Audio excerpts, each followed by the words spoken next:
السلام عليكم ورحمة الله وبركاته. بسم الله الرحمن الرحيم. والحمد لله رب العالمين. اللهم صل على محمد وعلى آل محمد كما صليت على إبراهيم وعلى آل إبراهيم في العالمين إنك حميد مجيد. رب اشرح لي صدري ويسر لي أمري واحلل عقدة من لساني يفقه قولي. اللهم علمنا ما ينفعنا وانفعنا بما علمتنا وزدنا علما. സ്നേഹ സമ്പന്നരായ സത്യവിശ്വാസിനികളെ, ഇസ്ലാമിനെ അറിയുക പ്രമാണങ്ങളിലൂടെ എന്ന വിഷയത്തെ ആസ്പദമാക്കിക്കൊണ്ടാണ് ഇന്നത്തെ ഒരു സംസാരം നമ്മൾ നിശ്ചയിച്ചിട്ടുള്ളത്. നമുക്കറിയാം, വളരെ പ്രാധാന്യമർഹിക്കുന്ന, നാമൊക്കെ കൃത്യമായി മനസ്സിലാക്കേണ്ടുന്ന ഒരു വിഷയമാണ് നമ്മുടെ ഇസ്ലാം, നമ്മുടെ ആദർശത്തെ അതിൻ്റെ പ്രമാണത്തിലൂടെ തന്നെ മനസ്സിലാക്കുക, പഠിക്കുക എന്നുള്ളത്. നമ്മളൊക്കെ മുസ്ലിമീങ്ങളാണ്. അള്ളാഹു അനുഗ്രഹിച്ച മതത്തിൻ്റെ വക്താക്കളാണ്. യഥാർത്ഥത്തിൽ നാം ഒക്കെ ഏറ്റവും ആദ്യം ഈ ഒരു കമ്മ്യൂണിറ്റിയുടെ ഭാഗമായതിൻ്റെ പേരിൽ അള്ളാഹുവിന് സ്തുതികൾ അർപ്പിക്കേണ്ടതുണ്ട്. കാരണം ഒന്നാലോചിച്ച് നോക്കൂ, നമ്മുടെ ചുറ്റുപാടിൽ ധാരാളക്കണക്കിന് പ്രത്യയശാസ്ത്രങ്ങളും ആദർശങ്ങളും സിദ്ധാന്തങ്ങളും എല്ലാം ഉണ്ട്. ആയിരക്കണക്കിന് പതിനായിരക്കണക്കിന് ചിന്താധാരകൾ നമ്മുടെ ചുറ്റുപാടിലുമുണ്ട്. എന്നാൽ റഹ്മാനായ റബ്ബ് നമുക്ക് അവൻ തിരഞ്ഞെടുത്ത, അവൻ തൃപ്തിപ്പെട്ട ഒരു വിശ്വാസത്തിൻ്റെ ഭാഗമാകാൻ തൗഫീഖ് നൽകിയെങ്കിൽ അപാരമായ അനുഗ്രഹമാണ് എന്ന തിരിച്ചറിവ് നമുക്കുണ്ടാകണം. ഒന്നാലോചിച്ച് നോക്കൂ, സമ്പത്ത് ധാരാളമുള്ള ആളുകൾ ചരിത്രത്തിൽ കഴിഞ്ഞു പോയിട്ടുണ്ട്. ബാങ്ക് ബാലൻസ് കൃത്യമായി അറിയാത്തവർ ഇന്നലകളുടെ ഭാഗമായി, മണ്ണിൻ്റെ ഭാഗമായി പോയിട്ടുണ്ട്. അവർക്ക് ഇസ്ലാം ലഭിച്ചില്ല. അല്ലെങ്കിൽ ലോകത്തറിയപ്പെട്ട വലിയ വലിയ നേതാക്കന്മാർ, വലിയ വലിയ സാമൂഹിക നേതൃത്വം നൽകിയ ആളുകൾ കഴിഞ്ഞുപോയിട്ടുണ്ട്. അവരും ഇസ്ലാമിൻ്റെ ഭാഗമായിരുന്നില്ല. അപ്പോൾ സമ്പത്തോ പ്രശസ്തിയോ സ്ഥാനമാനങ്ങളോ ഉണ്ട് എന്നതുകൊണ്ട് ഒരാൾക്കും ഇസ്ലാം ലഭിച്ചു കൊള്ളണമെന്നില്ല. മറിച്ച് അല്ലാഹു റബ്ബുൽ ആലമീൻ ഇഷ്ടപ്പെടുന്ന, അവൻ തൃപ്തിപ്പെടുന്ന, അവൻ അനുഗ്രഹിച്ചവർക്ക് മാത്രമേ ഇസ്ലാം എന്ന ഈ ഒരു സത്യമാർഗം അവൻ തുറന്നു കൊടുക്കുകയുള്ളൂ. ഈ ഒരു പ്രപഞ്ചത്തിൻ്റെ മതം, വശംസു വൽ ഖമറു യസ്ജുദാൻ, സൂര്യനും ചന്ദ്രനും അള്ളാഹുവിൻ്റെ മുമ്പിൽ സ്തുതികൾ അർപ്പിക്കുന്നു, സുജൂദുകൾ ചെയ്യുന്നു. അതുപോലെ തന്നെ ലോകത്തുള്ള മുഴുവൻ സൃഷ്ടിജാലങ്ങളും റഹ്മാനായ റബ്ബിൻ്റെ മുമ്പിൽ നമ്ര ശിരസ്ഖാനായിരിക്കുന്നു, ആ റബ്ബിൻ്റെ മുമ്പിൽ കീഴൊതുങ്ങുന്നു. എന്നാൽ വലാകിൻ ലാ തഫ്ഖഹൂന തസ്ബീഹഹും, അവർ അവരുടെ റബ്ബിൻ്റെ മുമ്പിൽ സുജൂദ് ചെയ്യുന്നതോ തസ്ബീഹ് ചൊല്ലുന്നതോ നിങ്ങൾക്ക് മനസ്സിലാകുന്നില്ല എന്നാണ് അള്ളാഹു പറയുന്നത്. എന്ന് പറഞ്ഞാൽ ലോകത്തുള്ള മുഴുവൻ സൃഷ്ടിജാലങ്ങളും റബ്ബിനെ അംഗീകരിച്ചുകൊണ്ട് അവൻ്റെ മതത്തിലായിക്കൊണ്ട് ജീവിച്ചുകൊണ്ടേയിരിക്കുകയാണ്. അവൻ്റെ മുമ്പിൽ വണങ്ങിക്കൊണ്ടേയിരിക്കുകയാണ്. എല്ലാം അള്ളാഹു പറഞ്ഞതിനനുസരിച്ച് ജീവിച്ചു കൊണ്ടിരിക്കുന്നു. അപ്പൊ അതുപോലെ അള്ളാഹുവിൻ്റെ മതത്തിൻ്റെ ഭാഗമായി നമുക്ക് ജീവിക്കാൻ എൻ്റെ മുമ്പിലിരിക്കുന്നവർക്ക് അതിന് സാധിക്കുന്നു എന്നത്, സാധിച്ചു കൊണ്ടിരിക്കുന്നു എന്നത് നമുക്ക് അള്ളാഹു നൽകിയ നിഅമത്താണ് എന്ന് മനസ്സിലാക്കണമെന്നതാണ് ആമുഖമായി സൂചിപ്പിക്കുന്നത്. ഇനി നോക്കൂ സഹോദരന്മാരെ, നമ്മുടെ ഇസ്ലാമിൻ്റെ പ്രത്യേകത എന്താണ്? ഇന്ന് ചുറ്റുപാടിലും ചൂഷണങ്ങളും ചതികളും വഞ്ചനകളും എല്ലാം നടന്നുകൊണ്ടിരിക്കുകയാണ്, അഭംഗുരം തുടർന്നുകൊണ്ടിരിക്കുകയാണ്. എന്നാൽ ഇസ്ലാമിൻ്റെ ഒരു പ്രത്യേകത ചൂഷണങ്ങളില്ലാത്ത മതമാണ്. അതുപോലെ തന്നെ പൂഴ്ത്തിവെപ്പുകളില്ലാത്ത മതമാണ്, തകല്ലുഫില്ലാത്ത മതമാണ്, കൃത്രിമത്വമില്ലാത്ത മതം, തെളിഞ്ഞ മതമാണ് പരിശുദ്ധ ഇസ്ലാം. ആർക്കും ഏത് വിധേനയും ഇസ്ലാമിനെ പഠിക്കാൻ, ഇസ്ലാമിൻ്റെ അംഗമാകാൻ യാതൊരു പ്രയാസവും യാതൊരു തടസ്സവും ഇല്ലാത്ത, അല്ലാഹു സുബ്ഹാനഹു വ തആല അത്ര സരളമായി തുറന്നു വച്ച ആദർശമാണ് ഇസ്ലാം എന്ന് നാം തിരിച്ചറിയണം. ഈ മതത്തിൻ്റെ പ്രത്യേകത, ഒരാളുടെയും ജനനത്തിനോ ഒരാളുടെയും മരണത്തിനോ നമ്മുടെ ഇസ്ലാമിൽ യാതൊരുവിധ സ്ഥാനമാനങ്ങളില്ല, യാതൊരുവിധ പ്രാധാന്യവുമില്ല. ഒരു പ്രവാചകൻ ജനിച്ചു എന്നതുകൊണ്ട് അല്ലെങ്കിൽ ആ പ്രവാചകന്റെ ജനനത്തിന് യാതൊരുവിധ പ്രത്യേകതയുമില്ല, ഒരു പ്രവാചകന്റെ മരണത്തിന് യാതൊരുവിധ പ്രത്യേകതയുമില്ല എന്ന് പറഞ്ഞാൽ അത്തരത്തിൽ യാതൊരുവിധ അനാചാരങ്ങളോ ജയന്തിയോ സമാധിയോ ഒന്നുമില്ലാത്ത, സഞ്ചയനങ്ങളോ അടിയന്തരങ്ങളോ ഒന്നും തന്നെ ആചരിക്കാത്ത ഒരേ ഒരു മതം പരിശുദ്ധ ഇസ്ലാമാണ്. അതുകൊണ്ടാണ് റഹ്മാനായ റബ്ബ് ആ പ്രവാചകൻ സല്ലല്ലാഹു അലൈഹി വസല്ലമയിലൂടെ ഈ ഉമ്മത്തിനെ പഠിപ്പിച്ചത് അവസാന ഖുതുബയിലൂടെ. അള്ളാഹുവിൻ്റെ പ്രവാചകൻ അറഫ മൈതാനത്ത് ഒരുമിച്ച് കൂടിയ മുഴുവൻ വിശ്വാസികളെയും വിളിച്ചുകൊണ്ട് ഒരു ഖുതുബ നിർവഹിക്കുന്നുണ്ടല്ലോ. സുദീർഘമായ ഖുതുബയിൽ ധാരാളക്കണക്കിന് ഏറ്റവും സുപ്രധാനമായ കാര്യങ്ങൾ ആ പ്രവാചകൻ എണ്ണി പറയുന്നുണ്ട്.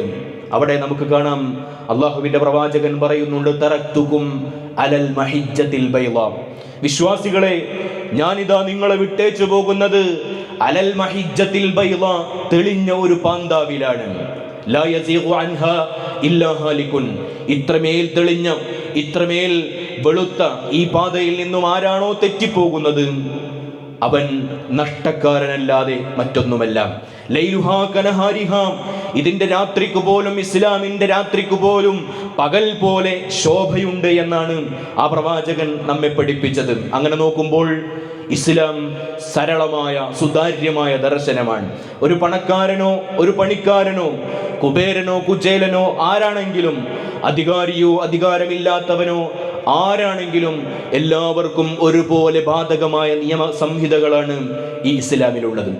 നോക്കൂ, പണക്കാരനായതുകൊണ്ട് പണിക്കാരനായതുകൊണ്ട് വ്യത്യസ്തങ്ങളായ നിയമങ്ങൾ അള്ളാഹു മുൻപോട്ട് വെക്കുന്നില്ല. എല്ലാവർക്കും റഹ്മാനായ റബ്ബ് ഒരേ നിയമങ്ങളാണ് ഈ ഇസ്ലാമിൻ്റെ നിയമങ്ങളായി സംവിധാനിച്ചിട്ടുള്ളത് എന്ന് നാം ഓരോരുത്തരും മനസ്സിലാക്കുക. അതിൻ്റെ പ്രത്യേകത അങ്ങനെയാകാനുള്ള കാരണം ഇസ്ലാമിൻ്റെ ഓരോ അധ്യാപനങ്ങളും A to Z അധ്യാപനങ്ങൾ അത് വഹയിൻ്റെ അടിസ്ഥാനത്തിലാണ്, അള്ളാഹുവിൻ്റെ നിർദ്ദേശപ്രകാരമാണ്, അള്ളാഹു സംവിധാനിച്ചതാണ് ഈ ഇസ്ലാമിൻ്റെ ഓരോ കാര്യങ്ങളും ഓരോ സംഗതികളും എന്നുള്ളതാണ് അതിൻ്റെ കാരണമായി നമുക്ക് മനസ്സിലാക്കാൻ കഴിയുന്നത്. അതുകൊണ്ട് തന്നെ ഒരിക്കലും അനീതി കാണിക്കാത്ത റബ്ബിൽ നിന്നാണ് ഇത്തരം നിയമങ്ങൾ ഉണ്ടാകുന്നത്. അതുകൊണ്ട് തന്നെ ആ നിയമങ്ങളിൽ വേർതിരിവുകളില്ല എന്ന് നമുക്ക് മനസ്സിലാക്കാൻ സാധിക്കും. ഇസ്ലാം മനുഷ്യരോട് ആവശ്യപ്പെടുന്നത് ആ റബ്ബിന് മാത്രം വണങ്ങുക, ആ റബ്ബിൻ്റെ മുമ്പിൽ മാത്രം സുജൂദ് ചെയ്യുക എന്നുള്ളതാണ്.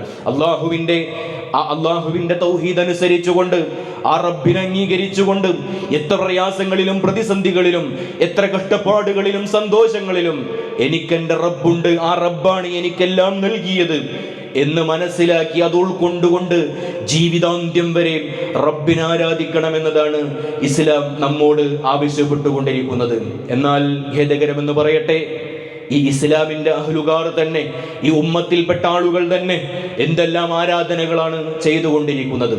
നമ്മുടെ ചുറ്റുപാടിൽ ഈ ഉമ്മത്തിലാണ് എന്ന് പറയുന്നവർ പോലും വ്യത്യസ്തങ്ങളായ ബിംബങ്ങളെയും വ്യത്യസ്തങ്ങളായ തങ്ങന്മാരെയും ഷെയ്ഖന്മാരെയും ഹോജമാരെയും മഖബറകളെയും ജാറങ്ങളെയും വിളിച്ച് പ്രാർത്ഥിച്ചു കൊണ്ടിരിക്കുകയാണ് അല്ലേ? അല്ലാഹു റബ്ബുൽ ആലമീൻ എന്തിനാണ് മനുഷ്യരാശിയെ ഉണ്ടാക്കിയത് എന്ന് പരിശുദ്ധ ഖുർആൻ സൂറത്തുൽ ബഖറയുടെ 21-ാമത്തെ ആയത്തിലൂടെ വളരെ കൃത്യമായി കൊണ്ട് പറയുന്നുണ്ട്.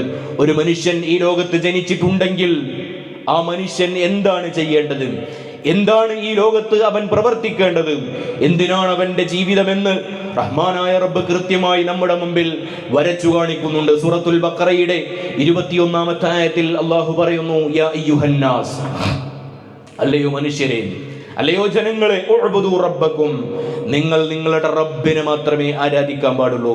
അല്ലദീ ഖലഖക്കും വല്ലദീന മിൻ ഖബ്ലിക്കും ലഅല്ലക്കും തത്തഖൂൻ. എങ്ങനെയുള്ളവനാണ് നിങ്ങളുടെ റബ്ബ്? അല്ലദീ ഖലഖക്കും, ആ റബ്ബാണ് നിങ്ങളെ സൃഷ്ടിച്ചവൻ. വല്ലദീന മിൻ ഖബ്ലിക്കും, നിങ്ങളുടെ മുൻപുള്ള ജനങ്ങളെയും സൃഷ്ടിച്ചവൻ അവൻ തന്നെയാണ്. ലഅല്ലക്കും തത്തഖൂൻ, അങ്ങനെ അല്ലാഹുവിനെ സൂക്ഷിച്ച് അവനെ മാത്രം ആരാധിച്ച് ജീവിച്ചു കഴിഞ്ഞാൽ നിങ്ങൾ സൂക്ഷ്മതയുള്ളവരായി മാറിയേക്കാം എന്ന് റബ്ബ് നമ്മെ പഠിപ്പിക്കുന്നുണ്ട്. തീർന്നില്ല, ആ പ്രവാചകൻ അല്ലെങ്കിൽ ആ അല്ലാഹുവിനെ പറ്റി വീണ്ടും പറയുന്നു, അല്ലദീ ജഅല ലക്കുമുൽ അർള ഫിറാശാ. അല്ലാഹുവിന്റെ പ്രത്യേകതയാണ് ഈ ഭൂമിയെ അല്ലാഹു സുബ്ഹാനഹു വ തആല ഒരു ഫിറാശായി, ഒരു മെത്തയായി കൊണ്ട് നിങ്ങൾക്ക് സംവിധാനിച്ചു. വസ്സമാഅ ബിനാഅ, ആകാശത്തെ നിങ്ങൾക്ക് വലിയ ഒരു മേൽക്കൂരയുമായി അവൻ സംവിധാനിച്ചു.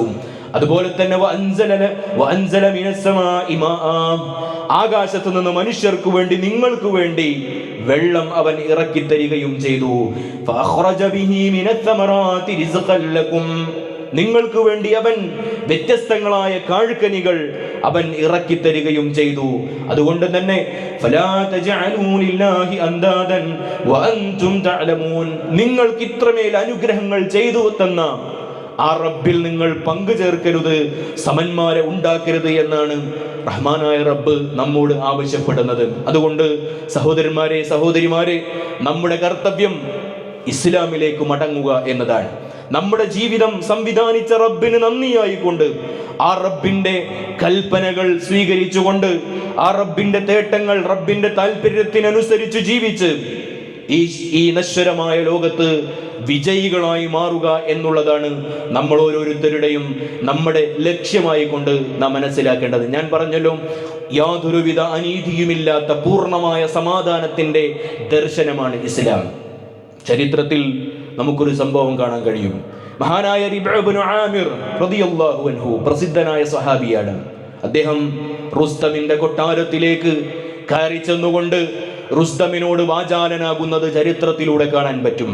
അദ്ദേഹം പറഞ്ഞു, ലഖദ് ഇബ്തഅസനല്ലാഹു ലിനുഖ്രിജൽ ഇബാദ മിൻ ഇബാദത്തിൽ ഇബാദി ഇലാ ഇബാദത്തി റബ്ബിൽ ഇബാദ്. ഓ റുസ്തം, ഞങ്ങളൊക്കെ പണ്ട് ഇബാദത്തുകൾ മുഴുവനും അടിമകൾക്ക് നൽകുന്ന ആളുകളുടെ കൂട്ടത്തിലായിരുന്നു. ഞങ്ങൾ ഞങ്ങളുടെ നാടുകളിൽ ഉണ്ടായിരുന്ന ബിംബങ്ങളെയായിരുന്നു ആരാധിച്ചു കൊണ്ടിരുന്നത്. ഓരോരുത്തർക്കും അവരവർ ഇഷ്ടപ്പെടുന്ന ബിംബങ്ങളിൽ സായുജ്യമടയുന്നവരായിരുന്നു നമ്മൾ. എന്നാൽ റഹ്മാനായ റബ്ബ് നമുക്കൊരു പ്രവാചകനെ നിയോഗിച്ചു തന്നു. അഷ്റഫുൽ ഖൽഖ് റസൂലുള്ളാഹി സ്വല്ലല്ലാഹു അലൈഹി വസല്ലം ഞങ്ങളിലേക്ക് പൂജാതനായി. ആ പ്രവാചകൻ ഞങ്ങളെ അടിമകൾക്ക് ഇബാദത്ത് കൊടുക്കുന്നതിൽ നിന്നും ഞങ്ങളെ പുറത്തേക്ക് കൊണ്ടുവന്നു. എന്നിട്ടോ ഇലാ ഇബാദത്തി റബ്ബിൽ ഇബാദ്, സകല അടിമകളുടെയും റബ്ബായ ആ റബ്ബിനെ മാത്രം ആരാധിക്കണമെന്ന സമാധാനത്തിന്റെ ദർശനത്തിലേക്ക് നമ്മെ ആ പ്രവാചകൻ ആനയിച്ചു. അതുകൊണ്ട് താങ്കളും ഇസ്ലാമിലേക്ക് കടന്നു വരിക, സമാധാനത്തിന്റെ ദർശനത്തിലേക്ക് കടന്നു വരിക എന്ന് റിബ്ഇ ഇബ്നു ആമിർ റളിയല്ലാഹു അൻഹു റുസ്തമിന്റെ കൊട്ടാരത്തിൽ ചെന്നുകൊണ്ട് പറയുന്ന ആ ദഅവത്തിന്റെ അജഞ്ചലമായ വാചകങ്ങൾ നമുക്ക് വായിക്കാൻ സാധിക്കും. സഹോദരന്മാരെ, പ്രിയപ്പെട്ടവരെ, ഇതാണ് ഇസ്ലാമിന്റെ പ്രത്യേകത. ഇവിടെ ആർക്കും ആരോടും വിധേയത്വമില്ല, റബ്ബിനോട് മാത്രം. നമുക്ക് ആരോടും യാതൊരുവിധ ഉത്തരവാദിത്വവും ഇല്ല. എന്തിന്റെ വിഷയത്തിൽ? ഇബാദത്തുകളുടെ വിഷയത്തിൽ. നമുക്ക് ഏറ്റവും വലിയ കടമ നമ്മെ സൃഷ്ടിച്ച, നമുക്കെല്ലാം അനുഗ്രഹങ്ങൾ നൽകിക്കൊണ്ടിരിക്കുന്ന ആ റബ്ബിനോട് മാത്രമാണ് നമ്മുടെ ഇടപാട്, അല്ലെങ്കിൽ നമ്മുടെ ഉത്തരവാദിത്വം. ആ റബ്ബിനെ മാത്രം ആരാധിക്കുക എന്നതാണ് നമ്മുടെ കടമ. എന്നാൽ പലപ്പോഴും പല ആളുകളും തെറ്റിദ്ധരിച്ചു പോകുന്നത് ഈ ദുനിയാവ് അടിച്ചു പൊളിക്കാനുള്ള ജീവിതമാണ്. ഇവിടെ പരമാവധി അടിച്ചു പൊളിച്ച് ജീവിക്കുക, ജീവിതത്തിന്റെ ലക്ഷ്യം മറന്നുകൊണ്ട് ജീവിക്കുന്ന വലിയ ഒരു സമൂഹത്തെ നമുക്കിന്ന് കാണാൻ സാധിക്കുന്നുണ്ട്, അല്ലേ? എന്തിനാണ് ഇവിടെ വന്നത്, ഈ ലോകത്തേക്ക് ഞാൻ എന്തിനാണ് പിറന്നു വീണത് എന്ന് പോലും ചിന്തിക്കാതെ സമൂഹത്തിനൊത്ത്, അല്ലെങ്കിൽ കൃത്യമായ ലക്ഷ്യബോധ്യമില്ലാത്തവരുടെ കൂടെ എന്തിനോ വേണ്ടി, ആർക്കോ വേണ്ടി ജീവിക്കുന്ന വലിയ ഒരു തലമുറയെ നമുക്കിന്ന് കാണാൻ സാധിക്കുന്നുണ്ട്. എന്നാൽ പരിശുദ്ധ ഖുർആൻ കൃത്യമായി കൊണ്ട് പറയുന്നത് വമാ ഖലഖതുൽ ജിന്ന വൽ ഇൻസ ഇല്ലാ ലിയഅ്ബുദൂൻ, അല്ലേ? മനുഷ്യരെയും ജിന്നുകളെയും, മനുഷ്യവർഗത്തെയും ജിന്നുവർഗത്തെയും എന്തിനാണ് ഈ ലോകത്ത് സൃഷ്ടിച്ചത്? ഇല്ലാ ലിയഅ്ബുദൂൻ, അവനെ മാത്രമേ ആരാധിച്ച് ജീവിക്കാൻ പാടുള്ളൂ. അവൻ ആരാധിച്ച് ജീവിക്കാൻ വേണ്ടി മാത്രമാണ് ഈ ലോകത്തേക്ക് സൃഷ്ടിച്ചയച്ചത് എന്ന് അള്ളാഹു പരിശുദ്ധ ഖുർആനിലൂടെ പറയുമ്പോൾ ഈ ലക്ഷ്യം മനസ്സിലാക്കാതെയാണ് ഇന്ന് നമ്മുടെ ലോകത്ത് ഭൂരിഭാഗം വരുന്ന ജനങ്ങളും ജീവിച്ചു കൊണ്ടിരിക്കുന്നത്. നേരത്തെ പറഞ്ഞതുപോലെ ട്രെൻഡിനൊത്ത് ജീവിക്കുക. ഈ ലോകത്ത് വളരെ കുറച്ചു കാലമേ നമ്മളൊക്കെ ജീവിക്കുകയുള്ളൂ, അതുകൊണ്ട് മാക്സിമം അടിച്ചു പൊളിച്ച് ജീവിക്കുക എന്ന് ചിന്തിച്ചുകൊണ്ട് അങ്ങനെ ജീവിതം ജീവിച്ച് തീർക്കുന്ന വലിയ വിഭാഗം ആളുകളെ നമുക്ക് കാണാൻ പറ്റും. എന്നാൽ കൃത്യമായ പ്രവാചകന്റെ നിർദ്ദേശം, അള്ളാഹുവിന്റെ പ്രവാചകൻ സല്ലല്ലാഹു അലൈഹി വസല്ലം നമ്മെ പഠിപ്പിച്ചത് ഈ ലോകത്തിന്, ഈ ജീവിതത്തിന് ഒരു അർത്ഥമുണ്ട്. ഏത് സമയത്തും നമ്മൾ ഈ ലോകത്ത് നിന്ന് വിട പറഞ്ഞു പോയേക്കാം. എത്ര അപകടങ്ങളാണ് നമ്മൾ കണ്ടുകൊണ്ടിരിക്കുന്നത്. മുങ്ങിമരണങ്ങൾ, ആക്സിഡന്റുകൾ, അതുപോലെ തന്നെ ആകാശത്ത് ഫ്ലൈറ്റുകളിൽ നിന്നുള്ള മരണങ്ങൾ, അങ്ങനെ അനവധി മരണങ്ങൾ ജീവിതത്തിൽ നമ്മൾ കണ്ടുകൊണ്ടിരിക്കുന്നു, അല്ലേ? അങ്ങനെ ഏതെങ്കിലും ഒരു സ്പോട്ടിൽ നമ്മൾ നമ്മുടെ ഈ ഇഹലോക ജീവിതം അവസാനിച്ച് റബ്ബിലേക്ക് ചെന്നെത്തേണ്ടവരാണ്. ആ ബോധ്യം നമ്മുടെ മനസ്സിൽ എപ്പോഴും ഉണ്ടാകണം. അപ്പോൾ ആ മരണാനന്തര ജീവിതത്തെ രക്ഷപ്പെടണമെങ്കിൽ എന്ത് ചെയ്യണം? എന്താണ് എന്നോട് റബ്ബ് പറയുന്നത്? ഞാൻ എന്ത് ചെയ്യണമെന്നാണ് അള്ളാഹുവിന്റെ പ്രവാചകൻ എന്നോട് ആവശ്യപ്പെടുന്നത് എന്ന് നമ്മൾ ഓരോരുത്തരും പഠിക്കുകയും അതിനനുസരിച്ച് ജീവിതത്തെ ചിട്ടപ്പെടുത്തുകയും വേണമെന്നുള്ളതാണ്. അള്ളാഹുവിന്റെ പ്രവാചകൻ സല്ലല്ലാഹു അലൈഹി വസല്ലം പരിശുദ്ധ ഖുർആനിലൂടെ നമ്മളെ പഠിപ്പിക്കുന്നത്, എല്ലാ പ്രവാചകന്മാരും ലോകത്തേക്ക് വന്നത് ജീവിതത്തിന്റെ ലക്ഷ്യത്തെ പഠിപ്പിക്കാൻ വേണ്ടിയാണ്. അതിൽ തന്നെ പ്രത്യേകിച്ച് തൗഹീദ് മുറുകെ പിടിച്ചുകൊണ്ട് ഇസ്ലാമിന്റെ അന്തസത്തയായ ഏകദൈവാരാധനം അത് മുറുകെ പിടിച്ച് ജീവിക്കണേ എന്നതായിരുന്നു സകല പ്രവാചകന്മാരുടെയും, അവരെല്ലാവരും പറഞ്ഞ പ്രധാനപ്പെട്ട ആദർശമെന്ന് പ്രമാണങ്ങൾ നമ്മെ പഠിപ്പിക്കുന്നുണ്ട്. പരിശുദ്ധ ഖുർആൻ സൂറത്തുൽ അറാഫിന്റെ 59-ാമത്തെ ആയത്തിൽ അല്ലാഹു പറയുന്നു, ലഖദ് അർസൽനാ നൂഹൻ ഇലാ ഖൗമിഹി, ഞാൻ നൂഹിനെ അദ്ദേഹത്തിന്റെ സമൂഹത്തിലേക്ക് അയച്ചു. ഫഖാല യാ ഖൗമി ഉബ്ദുല്ലാഹ് മാ ലക്കും മിൻ ഇലാഹിൻ ഗൈറുഹു. ഫഖാല, നൂഹ് നബി അലൈഹിസ്സലാം തന്റെ സമൂഹത്തോട് പറഞ്ഞു, യാ ഖൗമി ഉബ്ദുല്ലാഹ്, ഓ സമൂഹമേ, നിങ്ങൾ അല്ലാഹുവിനെ ആരാധിക്കണം. നിങ്ങളുടെ ജീവിതത്തിന്റെ ലക്ഷ്യം അത് മറ്റു സൃഷ്ടികളെ പോലെ വെറുതെ അങ്ങ് ജീവിച്ചു തീർക്കാനുള്ളതല്ല, മറിച്ച് മനുഷ്യൻ എന്ന സൃഷ്ടിപ്പിന്റെ പിന്നിൽ ഒരു ലക്ഷ്യമുണ്ട്. അത് അല്ലാഹുവിനെ ആരാധിക്കുക എന്നതാണ്. മാലകും മിൻ ഇലാഹിൻ ഗൈറുഹു, ആ റബ്ബിനെ അല്ലാതെ മറ്റൊരാളെയും നിങ്ങൾ ആരാധിക്കരുത്. ആ റബ്ബല്ലാത്ത മറ്റൊരു ഇലാഹും നിങ്ങൾക്കില്ല. അങ്ങനെ അല്ലാഹുവിനെ അനുസരിച്ചുകൊണ്ട് ആ റബ്ബിനെ ഇബാദത്ത് ചെയ്തുകൊണ്ട് ജീവിക്കുക എന്നതാണ് നിങ്ങളുടെ ജീവിത ലക്ഷ്യം.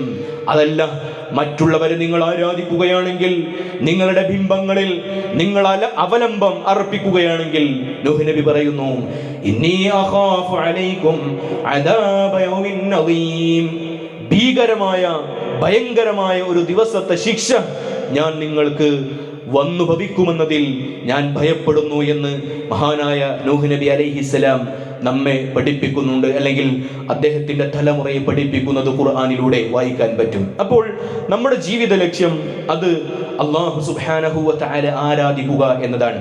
പരിശുദ്ധ ഖുർആൻ പറഞ്ഞല്ലോ, അല്ലദീ ഖലഖൽ മൗത വൽ ഹയാത്ത് ലിയബ്ലുവകും അയ്യുകും അഹ്സനു അമലാ വഹുവൽ അസീസുൽ ഗഫൂർ. സൂറത്തുൽ മുൽക്കിൽ സുപരിചിതമായ ആയത്താണ്. അല്ലാഹു നമ്മുടെ ജീവിതത്തിന്റെ ലക്ഷ്യത്തെ പറ്റിയാണ് അവിടെ പറയുന്നത്. അല്ലദീ ഖലഖൽ മൗത വൽ ഹയാത്ത്, അല്ലാഹുവാണ് നിങ്ങൾക്ക് മരണത്തെയും ജീവിതത്തെയും സൃഷ്ടിച്ചത്. ലിയബ്ലുവകും, അതെന്തിനു വേണ്ടിയാണ്? ലിയബ്ലുവകും, നിങ്ങളെ പരീക്ഷിക്കാൻ വേണ്ടിയാണ്. അയ്യുകും അഹ്സനു അമലാ, ആരാണ് ഏറ്റവും നന്നായി അമലുകൾ ചെയ്യുക എന്ന് പരീക്ഷിക്കുവാൻ വേണ്ടിയാണ് ഈ ലോകത്ത് തന്നെ നിങ്ങളെ സൃഷ്ടിച്ചത്, അല്ലെങ്കിൽ മരണവും ജീവിതവും നിങ്ങൾക്ക് നിശ്ചയിച്ചു തന്നത് എന്ന് പരിശുദ്ധ ഖുർആൻ നമ്മെ പഠിപ്പിക്കുന്നുണ്ട്. അപ്പോൾ നമ്മുടെ ജീവിതത്തിന്റെ ലക്ഷ്യം കൃത്യമായി മനസ്സിലാക്കുകയും ഖുർആൻ എന്തു പറയുന്നു എന്ന് നാം പഠിക്കുകയും വേണം. ഖുർആൻ ഒരാവർത്തി വായിച്ചാൽ അങ്ങ് ആദം നബി അലൈഹിസ്സലാം മുതൽ അവസാനത്തെ പ്രവാചകൻ മുഹമ്മദ് മുസ്തഫ സല്ലല്ലാഹു അലൈഹി വസല്ലമ വരെ എല്ലാ പ്രവാചകന്മാരും ഏകോപിച്ച് ക്ഷണിച്ച ഒരു വിഷയം തൗഹീദിലേക്കാണ്.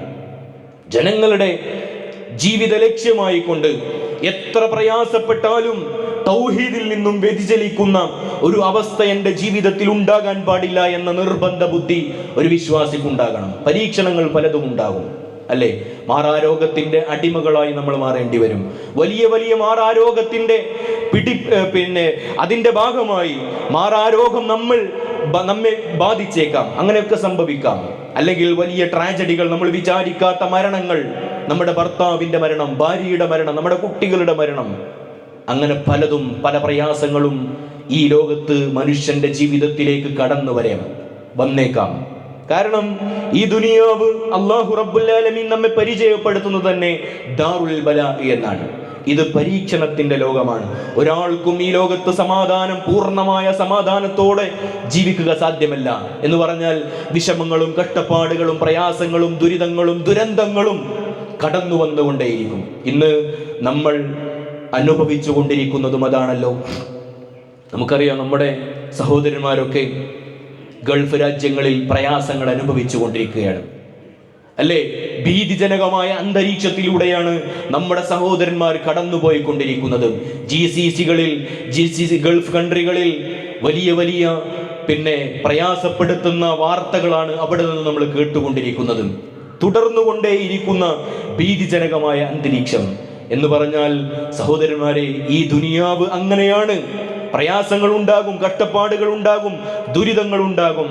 എന്നാൽ എത്ര തന്നെ പ്രയാസങ്ങളും കഷ്ടപ്പാടുകളും രോഗങ്ങളും നമ്മുടെ ജീവിതത്തിലേക്ക് കടന്നു വന്നാലും ഒരിക്കലും തന്നെ തൗഹീദ് അതിൽ നിന്നും വ്യതിചലിക്കുന്ന അവസ്ഥ ഉണ്ടായിക്കൂടാ.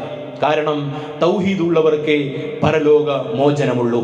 സ്വർഗത്തിൽ ഒരാൾ പ്രവേശിക്കണമെങ്കിൽ അവന്റെ ജീവിതത്തിൽ ഒരിക്കലും ശിർക്കിന്റെ ഒരു ലാഞ്ചന പോലും ഉണ്ടായിക്കൂടാ.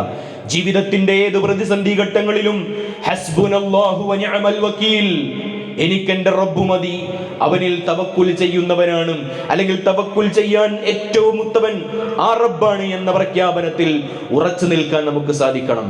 എത്ര തന്നെ കഷ്ടപ്പാടുകൾ നമ്മുടെ ജീവിതത്തിലേക്ക് ഒരു മാലപ്പടക്കം പോലെ കടന്നു വന്നാലും ആ റബ്ബിൽ പ്രതീക്ഷ കൈവിടാൻ നമുക്ക് പാടില്ല. റബ്ബ് എനിക്കുണ്ട്, എൻ്റെ റബ്ബ് എനിക്ക് വഴി കാണിച്ചു തരും, ആ റബ്ബന്റെ കൂടെയുണ്ട്, ഞാൻ റബ്ബിനെ മാത്രമേ വിളിക്കുകയുള്ളൂ എന്ന തൗഹീദിലേക്ക് കടന്നു വരാൻ നമുക്ക് സാധിക്കണം. പ്രവാചകന്മാർ അതല്ലേ നമുക്ക് കാണിച്ചു തന്നിട്ടുള്ളത്. മൂസാ നബി അലൈഹിസ്സലാമിന്റെ ചരിത്രം നമ്മൾ ഒരുപാട് തവണ കേട്ടതാണ്, പഠിച്ചതാണ്, അല്ലേ? മഹാനായ മൂസാ നബി അലൈഹിസ്സലാം തൗഹീദിന് വേണ്ടി പോരാടി ഫിർഔനിന്റെ കൊട്ടാരത്തിൽ പോയി ഫിർഔനിനോട് തൗഹീദ് കൃത്യമായി പറഞ്ഞു. കുറച്ചാളുകൾ മൂസാ നബി അലൈഹിസ്സലാമിന്റെ ആദർശത്തിലേക്ക് കടന്നു വന്നു. അവരെയും കൂട്ടി മഹാനായ മൂസാ നബി അലൈഹിസ്സലാം ചെങ്കടൽ കടക്കുന്ന രംഗം നമുക്ക് ഖുർആനിലൂടെ വായിക്കാൻ സാധിക്കും. മുമ്പിൽ പടർന്നു കിടക്കുന്ന പാരാവാരം പോലെ പടർന്നു കിടക്കുന്ന അറ്റമില്ലാത്ത ചെങ്കടലാണ്.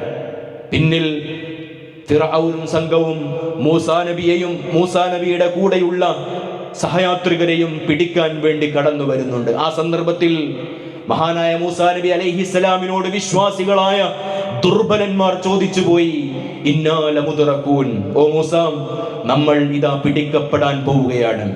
ഒന്നെങ്കിൽ ഫിർഔനും അവന്റെ കിങ്കരന്മാരും നമ്മെ പിടിക്കും, അല്ലെങ്കിൽ ഇനി രക്ഷയില്ല, മുമ്പിൽ കടലാണ്. എന്നാൽ അചഞ്ചലമായി തൗഹീദിൽ വിശ്വസിച്ച മൂസാ നബി അലൈഹിസ്സലാമിന്റെ മറുപടി ഇന്നും നമ്മൾ ഖുർആനിലൂടെ വായിക്കുന്നു, കല്ലാ ഇന്ന മഅിയ റബ്ബി സയഹ്ദീൻ. എന്തൊരു തൗഹീദിന്റെ കെട്ടുറപ്പുള്ള വാചകമാണ്. അല്ലാഹുവിൽ എന്തുമാത്രം വിശ്വസിച്ചത് കൊണ്ടാണ്, അല്ലാഹുവിൽ എത്രമാത്രം പ്രതീക്ഷ അർപ്പിച്ചത് കൊണ്ടാണ് മൂസാ നബി അലൈഹിസ്സലാമിന് ആ വാക്കുകൾ പറയാൻ സാധിച്ചത്, അല്ലേ? കല്ല, ഒരിക്കലുമില്ല, നിങ്ങൾ അങ്ങനെ വിശ്വസിച്ചു പോകരുത്. ഇന്ന മഅിയ റബ്ബി സയഹ്ദീൻ, എന്റെ കൂടെ എന്റെ റബ്ബുണ്ട്, സയഹ്ദീൻ, അവൻ എനിക്ക് വഴി കാണിച്ചു തരും, അവൻ നമുക്ക് വഴി കാണിച്ചു തരും എന്നാണ് മൂസാ നബി അലൈഹിസ്സലാം ആ സമൂഹത്തോട്, വിശ്വാസികളോട് പറഞ്ഞത്. എന്തായി? അല്ലാഹു സുബ്ഹാനഹു വ തആല വഹി ഇറക്കി, ഓ മൂസാ, നീ നിന്റെ വടി കൊണ്ട് ആ കടലിൽ ഒന്ന് അടിക്കൂ. അങ്ങനെ മൂസാ നബി അലൈഹിസ്സലാം കടലിൽ തന്റെ വടി കൊണ്ട് സ്പർശിക്കേണ്ട താമസം രണ്ട് ചേരിയായിക്കൊണ്ട് വലിയ രണ്ട് പർവ്വതം കണക്കെ പടർന്നു കിടക്കുന്ന കടൽ വഴിയൊരുക്കുകയാണ്. അതൊക്കെ ചരിത്രത്തിലൂടെ നമ്മൾ വായിക്കുന്നു. അതുപോലെ തന്നെ ഇബ്രാഹിം നബി അലൈഹിസ്സലാമിന്റെ ചരിത്രം അത് നമുക്കറിയാം അല്ലെ.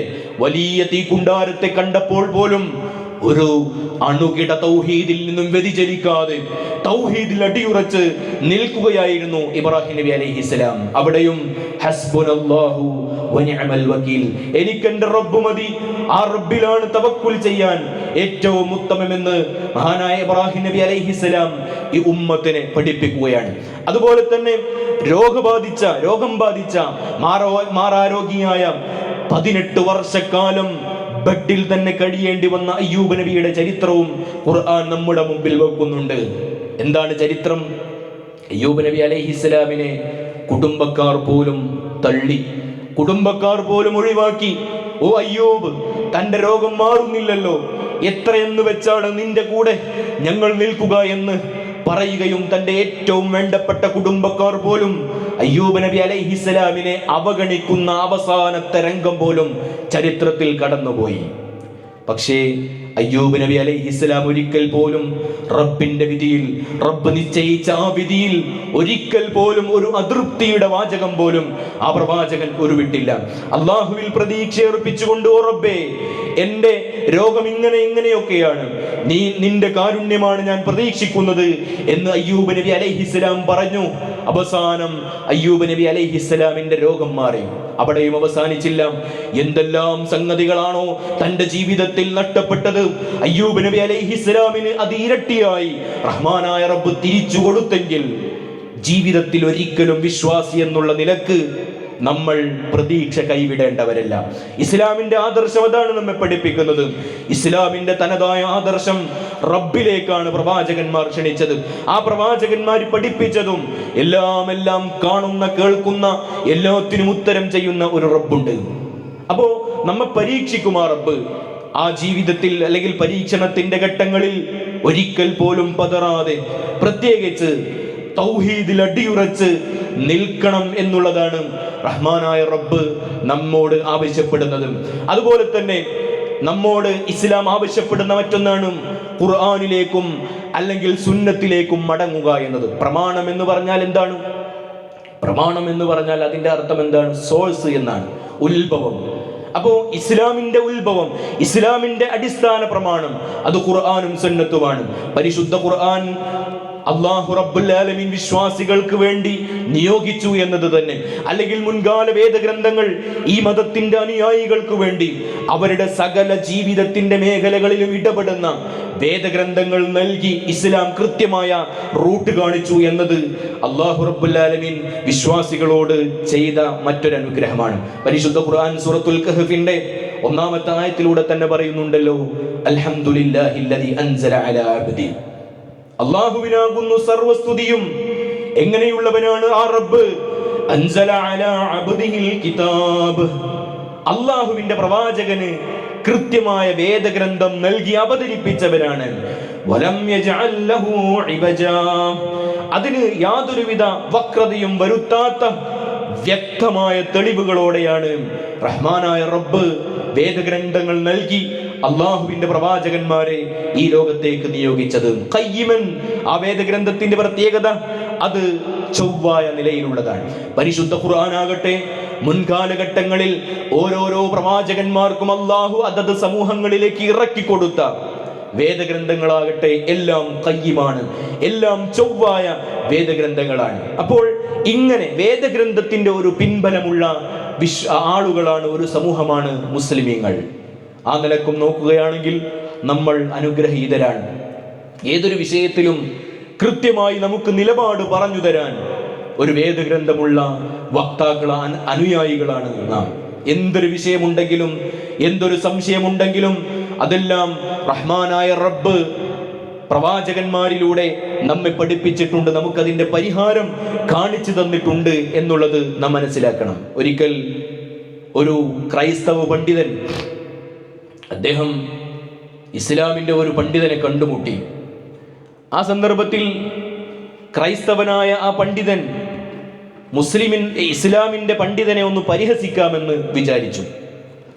അങ്ങനെ ആ ഇസ്ലാമിൻ്റെ പണ്ഡിതന്റെ അടുക്കൽ ചെന്നുകൊണ്ട് ക്രൈസ്തവനായ പാസ്റ്റർ അദ്ദേഹം പറഞ്ഞു, അല്ല, നിങ്ങൾ പറയുന്നത് ഇസ്ലാമിൽ എല്ലാത്തിനുമുള്ള പരിഹാരമുണ്ട് എന്നാണല്ലോ, നിങ്ങളുടെ വേദഗ്രന്ഥത്തിൽ എല്ലാത്തിനുമുള്ള പരിഹാരമുണ്ട് എന്നാണല്ലോ നിങ്ങൾ പറഞ്ഞുകൊണ്ടിരിക്കുന്നത്. എങ്കിൽ ഞാനൊരു ചോദ്യം ചോദിക്കട്ടെ. അപ്പോൾ മുസ്ലിമായ ആ പണ്ഡിതൻ, ആലിമായ ആ വ്യക്തി പറഞ്ഞു, ശരി, ഖുർആനിൽ എല്ലാത്തിനേക്കുമുള്ള സൂചനയുണ്ട്, നിങ്ങൾ ചോദിച്ചോളൂ. അപ്പോൾ ആ ക്രൈസ്തവനായ പാസ്റ്റർ അദ്ദേഹം പറഞ്ഞു, എങ്കിൽ ഞാൻ ചോദിക്കട്ടെ, ഒരു പിടി ഗോതമ്പ് മാവ് കൊണ്ട് എത്ര ചപ്പാത്തി ചൂടാം? ഈ ചോദ്യത്തിന് ഖുർആനിന് എന്ത് മറുപടി പറയാനുണ്ട്? അപ്പോൾ ആലിമായ മുസ്ലിമായ ആ പണ്ഡിതൻ പറഞ്ഞു, പരിശുദ്ധ ഖുർആനിൽ ഇതിന് കൃത്യമായ മറുപടി ഉണ്ട്. അല്ലാഹു റബ്ബുൽ ആലമീൻ പരിശുദ്ധ ഖുർആനിലൂടെ പറയുന്നത് തന്നെ ഫസ്അലു അഹ്ലദ്ദിക്രി ഇൻ കുൻതും ലാ തഅലമൂൻ, നിങ്ങൾക്ക് അറിവില്ലാത്ത വിഷയം അത് നിങ്ങൾ അറിവുള്ളവരോട് ചോദിക്കുക എന്നതാണ്. അതുകൊണ്ട് നിങ്ങൾ ഈ വിഷയം ചോദിക്കേണ്ടത് ഈ വിഷയകമായി അറിവുള്ളവരിലേക്കാണ്. അതിനുള്ള സൂചന പരിശുദ്ധ ഖുർആൻ കൃത്യമായി നൽകിയിട്ടുണ്ട് എന്ന് പറയുകയും അവിടെ ഇസ്ലാമിനെ പരിഹസിക്കാൻ വേണ്ടി വന്ന ആ പാസ്റ്റർ അദ്ദേഹത്തിന്റെ ലക്ഷ്യം നിറവേറാതെ തിരിച്ചുപോയി എന്നതാണ് നമുക്ക് ചരിത്രത്തിലൂടെ വായിക്കാൻ പറ്റുന്നത്. ഞാൻ പറയുന്നത്, അള്ളാഹുവിൻ്റെ മതത്തിന്റെ വക്താക്കൾ എന്ന നിലയിൽ നമ്മൾ എല്ലാ നിലക്കും അനുഗ്രഹീതരാണ്. കാരണം എന്തൊരു വിഷയത്തിലും അതിന്റെ സംശയം തീർക്കാൻ, അതിൽ വ്യക്തത വരുത്താൻ നമ്മുടെ മുമ്പിൽ പ്രമാണമുണ്ട്. അല്ലാഹു സുബ്ഹാനഹു വ തആല സൂറത്തുൽ കഹ്ഫിന്റെ അടുത്ത 2-ാമത്തെ ആയത്തിൽ തന്നെ പറഞ്ഞല്ലോ, ആ ഗ്രന്ഥം ഖയ്യിമാണ്, ചൊവ്വായ ഗ്രന്ഥമാണ്. അല്ലാഹുവിന്റെ പ്രവാചകനിലേക്ക് അവതരിപ്പിച്ച പരിശുദ്ധ ഖുർആനാകട്ടെ, മുൻകാല പ്രവാചകന്മാർക്ക് നൽകിയ സബൂറാകട്ടെ, ഇഞ്ചീലാകട്ടെ, തൗറാത്താകട്ടെ, അങ്ങനെ തുടങ്ങിയ എല്ലാ വേദഗ്രന്ഥങ്ങളും ഖയ്യിമാണ് എന്നാണ് അല്ലാഹുവിന്റെ പ്രഖ്യാപനം. ഇനി ഈ വേദഗ്രന്ഥങ്ങളിൽ എന്താണുള്ളത്? അതാണ് റബ്ബ് അടുത്തതായി കൊണ്ട് പറയുന്നത്, താക്കീത് ചെയ്യാൻ വേണ്ടിയിട്ടാണ് ഈ വേദഗ്രന്ഥങ്ങൾ കൊണ്ട് പ്രവാചകന്മാർ വന്നത്. തന്റെ പക്കൽ നിന്നുള്ള കഠിനമായ ശിക്ഷ, മരണാനന്തര ലോകത്ത് കൃത്യമായ ശിക്ഷയുണ്ടെന്ന് താക്കീത് ചെയ്യാൻ പരിശുദ്ധ ഖുർആൻ കൊണ്ട് അല്ലാഹുവിന്റെ പ്രവാചകൻ ഈ ലോകത്തേക്ക് കടന്നു വന്നു.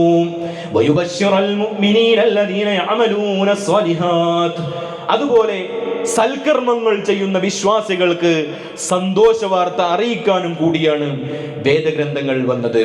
അന്നലഹും അജ്റൻ ഹസന, അവർക്ക് വലിയ പുണ്യകർമ്മങ്ങളുണ്ട്, പ്രതിഫലം അവർക്ക് വേണ്ടത്ര ഉണ്ട് എന്ന സന്തോഷ വാർത്ത അറിയിക്കാനും വേണ്ടിയിട്ടാണ് വേദഗ്രന്ഥങ്ങളാൽ പ്രവാചകന്മാർ നിയോഗിക്കപ്പെട്ടത് എന്ന് പരിശുദ്ധ ഖുർആൻ നമ്മെ പഠിപ്പിക്കുകയാണ്. അപ്പോൾ സഹോദരന്മാരെ, നമ്മുടെ ഇസ്ലാമിന്റെ പ്രമാണമായ പരിശുദ്ധ ഖുർആൻ അതിൽ അടങ്ങിയിരിക്കുന്നത് 2 രൂപത്തിലുള്ള കാര്യങ്ങളാണ്. ഒന്ന്, നമ്മെ സൃഷ്ടിച്ച് ഈ ലോകത്തിന് ശേഷമുള്ള ഒരു ലോകത്ത്, പരലോകത്ത് വെച്ചുകൊണ്ട് ഓരോരുത്തരും ചെയ്ത പ്രവർത്തനത്തിന്റെ അടിസ്ഥാനത്തിൽ നന്മകൾ കൂടുതൽ ചെയ്ത വ്യക്തികൾക്ക് പുണ്യങ്ങളുണ്ട്, പ്രതിഫലങ്ങളുണ്ട്, അവർക്ക് സന്തോഷ വാർത്തയുണ്ട്. അതേ കണക്കെ തിന്മകൾ ചെയ്ത ആളുകൾക്ക് കൃത്യമായി ശിക്ഷയുമുണ്ട് എന്നുള്ള കാര്യമാണ്. ഒന്നാമതായി കൊണ്ട് പ്രവാചകൻ സല്ലല്ലാഹു അലൈഹി വസല്ലം ഖുർആനിലൂടെ നമ്മെ പഠിപ്പിച്ചത് ബഅസുൻ ഷദീദുണ്ട്, വ്യക്തമായ ശിക്ഷയുണ്ട്, കഠിനമായ ശിക്ഷയുണ്ട് എന്നുള്ള കാര്യമാണ്. അതുപോലെ തന്നെ സന്തോഷ വാർത്തയുമുണ്ട്. ഈ ആശയം നമുക്ക് സൂറത്തുൽ കഹ്ഫിന്റെ തന്നെ മറ്റൊരായത്തിൽ, സൂറത്ത് കഹ്ഫിന്റെ 56-ാമത്തെ ആയത്തിലും നമുക്ക് കാണാൻ കഴിയും. വമാ നുർസിലുൽ മുർസലീന ഇല്ലാ മുബശ്ശിരീന വമുൻദിരീൻ. പ്രവാചകന്മാരെ അല്ലാഹു സുബ്ഹാനഹു വ തആല ഈ ലോകത്തേക്ക് അയച്ചത് മുബശ്ശിറുകളും മുൻദിറുകളുമായിട്ടാണ്. മുബശ്ശിർ എന്ന് പറഞ്ഞാൽ സന്തോഷ വാർത്ത അറിയിക്കുന്നവർ. അപ്പൊ ഞാൻ നേരത്തെ പറഞ്ഞതുപോലെ സൽക്കർമ്മം ചെയ്താൽ സ്വർഗമുണ്ട് എന്ന സന്തോഷ വാർത്ത, അതുപോലെ തന്നെ വമുൻദിരീൻ, താക്കീതും ചെയ്യുന്നുണ്ട്. എന്തുകൊണ്ട്? വൽ മുൻദിറൂന ബിന്നാർ, നരകം കൊണ്ട് പ്രവാചകന്മാർ മനുഷ്യരെ താക്കീത് ചെയ്തിട്ടുണ്ട്. അപ്പോൾ നാം ഓരോരുത്തരും ജീവിക്കുമ്പോൾ നന്മകൾ ചെയ്യുന്നതോടൊപ്പം തന്നെ നരകത്തെ ഭയപ്പെട്ടുകൊണ്ട് ജീവിക്കാൻ നമുക്ക് സാധിക്കേണ്ടതുണ്ട്. സ്വർഗം പ്രതീക്ഷിക്കുമ്പോൾ തന്നെ നമ്മുടെ ജീവിതത്തിൽ വല്ല തിന്മകളും വന്നു പോകുമോ എന്ന് ഭയപ്പെട്ടുകൊണ്ട് ഞാൻ എൻ്റെ റബ്ബിനെ ധിക്കരിച്ചു പോകുന്ന അവസ്ഥയുണ്ടാകുമോ എന്ന് പേടിച്ചുകൊണ്ട് ജീവിക്കേണ്ട ഒരു സാഹചര്യമാണ്, ജീവിക്കാൻ ബാധ്യസ്ഥരാണ് നാം എന്ന് തിരിച്ചറിയേണ്ടതുണ്ട്. അതേപോലെ തന്നെ സൂറത്തുൽ അൻആമിന്റെ 48-ാമത്തെ ആയത്തിലും റബ്ബ് ഈ കാര്യം പറയുന്നു, വമാ നുർസിലുൽ മുർസലീന ഇല്ലാ മുബശ്ശിരീന വമുൻദിരീൻ. ലോകത്ത് കഴിഞ്ഞുപോയ സകല പ്രവാചകന്മാരും 2 ദൗത്യമാണ് നിർവഹിച്ചത്. ഒന്ന്, അവർ മരണാനന്തര ശേഷമുള്ള ജീവിതത്തിൽ സ്വർഗമുണ്ട് എന്ന സന്തോഷ വാർത്ത അറിയിച്ചു. അതേപോലെ തന്നെ തിന്മകൾ ചെയ്യുന്നവർക്ക് കൃത്യമായ നരകമുണ്ട് എന്ന നരകത്തെ തൊട്ട് താക്കീതും ചെയ്തു എന്നാണ് അള്ളാഹുവിന്റെ പ്രവാചകന്മാർ അവരുടെ ദൗത്യമായി കൊണ്ട് ചെയ്തത് എന്ന് ഖുർആൻ നമ്മെ ബോധ്യപ്പെടുത്തുന്നുണ്ട്. എന്നാൽ ഖേദകരം എന്ന് പറയട്ടെ, ഇസ്ലാമിന്റെ ആ ആദർശത്തിൽ നിന്നും തനതായ ദർശനത്തിൽ നിന്നും ഇസ്ലാം ഇങ്ങനെ വളർന്ന സാഹചര്യത്തിൽ വ്യത്യസ്തങ്ങളായ പിഴച്ച വിഭിന്ന കക്ഷികൾ ഉടലെടുത്തു. നമുക്ക് കാണാൻ പറ്റും, സ്വഹാബികളുടെ കാലത്ത് തന്നെ ഉടലെടുത്ത പിഴച്ച വിഭാഗമാണ് ഖവാരിജുകൾ എന്ന് പറയുന്നത്. മഹാനായ ഉസ്മാൻ ഇബ്നു അഫ്ഫാൻ റളിയല്ലാഹു അൻഹുവിന്റെ ഭരണകാലഘട്ടത്ത് ഖവാരിജുകൾ ഉടലെടുക്കുകയാണ്. അബ്ദുല്ലാഹ് ഇബ്നു സബ് എന്ന് പറയുന്ന യമനിൽ നിന്നും വന്ന ജൂതനിലൂടെയാണ് ഖവാരിജുകൾക്ക് തുടക്കം കുറിക്കുന്നത്. അദ്ദേഹം പല സന്ദർഭങ്ങളിലായി മഹാനായ ഉമർ ഇബ്നുൽ ഖത്താബ് റളിയല്ലാഹു അൻഹുവിന്റെ കാലഘട്ടത്തിലും ഇത്തരം ഫിത്നകൾ പുറപ്പെടുവിപ്പിക്കാൻ അദ്ദേഹം ശ്രമിച്ചിരുന്നു. പക്ഷേ ഉമറിന്റെ കാലഘട്ടത്ത് കൂടുതൽ സ്വഹാബിമാരും വളരെ ധീരന്മാരായതുകൊണ്ട്, അധിക സ്വഹാബിമാരും ജീവിച്ചിരുന്നത് കൊണ്ട് മക്കയിലേക്കോ മദീനയിലേക്കോ അങ്ങ് നേരിട്ട് പുറപ്പെട്ടു വരാൻ അബ്ദുല്ലാഹ് ഇബ്നു സബഇന് ധൈര്യമുണ്ടായില്ല. അങ്ങനെ കാലം ഇങ്ങനെ കഴിഞ്ഞു. അബൂബക്കറും ഉമറും അവരൊക്കെ മരണപ്പെട്ടു. വലിയ വലിയ കിബാറു സ്വഹാബ അവരൊക്കെ മരണപ്പെട്ടതിന് ശേഷം ഉസ്മാൻ ഇബ്നു അഫ്ഫാൻ റളിയല്ലാഹു അൻഹുവിന്റെ കാലഘട്ടത്തിലാണ് ഈ ഖവാരിജിന്റെ ചിന്തയുമായി കൊണ്ട് ഇത്തരത്തിലുള്ള ജൂതന്മാർ കടന്നു വരുന്നത്. ജൂതന്മാർ അല്ലെങ്കിൽ ഖവാരിജി ആശയവുമായി കൊണ്ട് അവർ ജനങ്ങൾക്കിടയിൽ ഫിത്നയുണ്ടാക്കാൻ തുടങ്ങി. ഇസ്ലാമിന്റെ കൃത്യമായ ആദർശം മാറ്റി സ്ഥാപിക്കാൻ വേണ്ടി അവർ ശ്രമിച്ചു.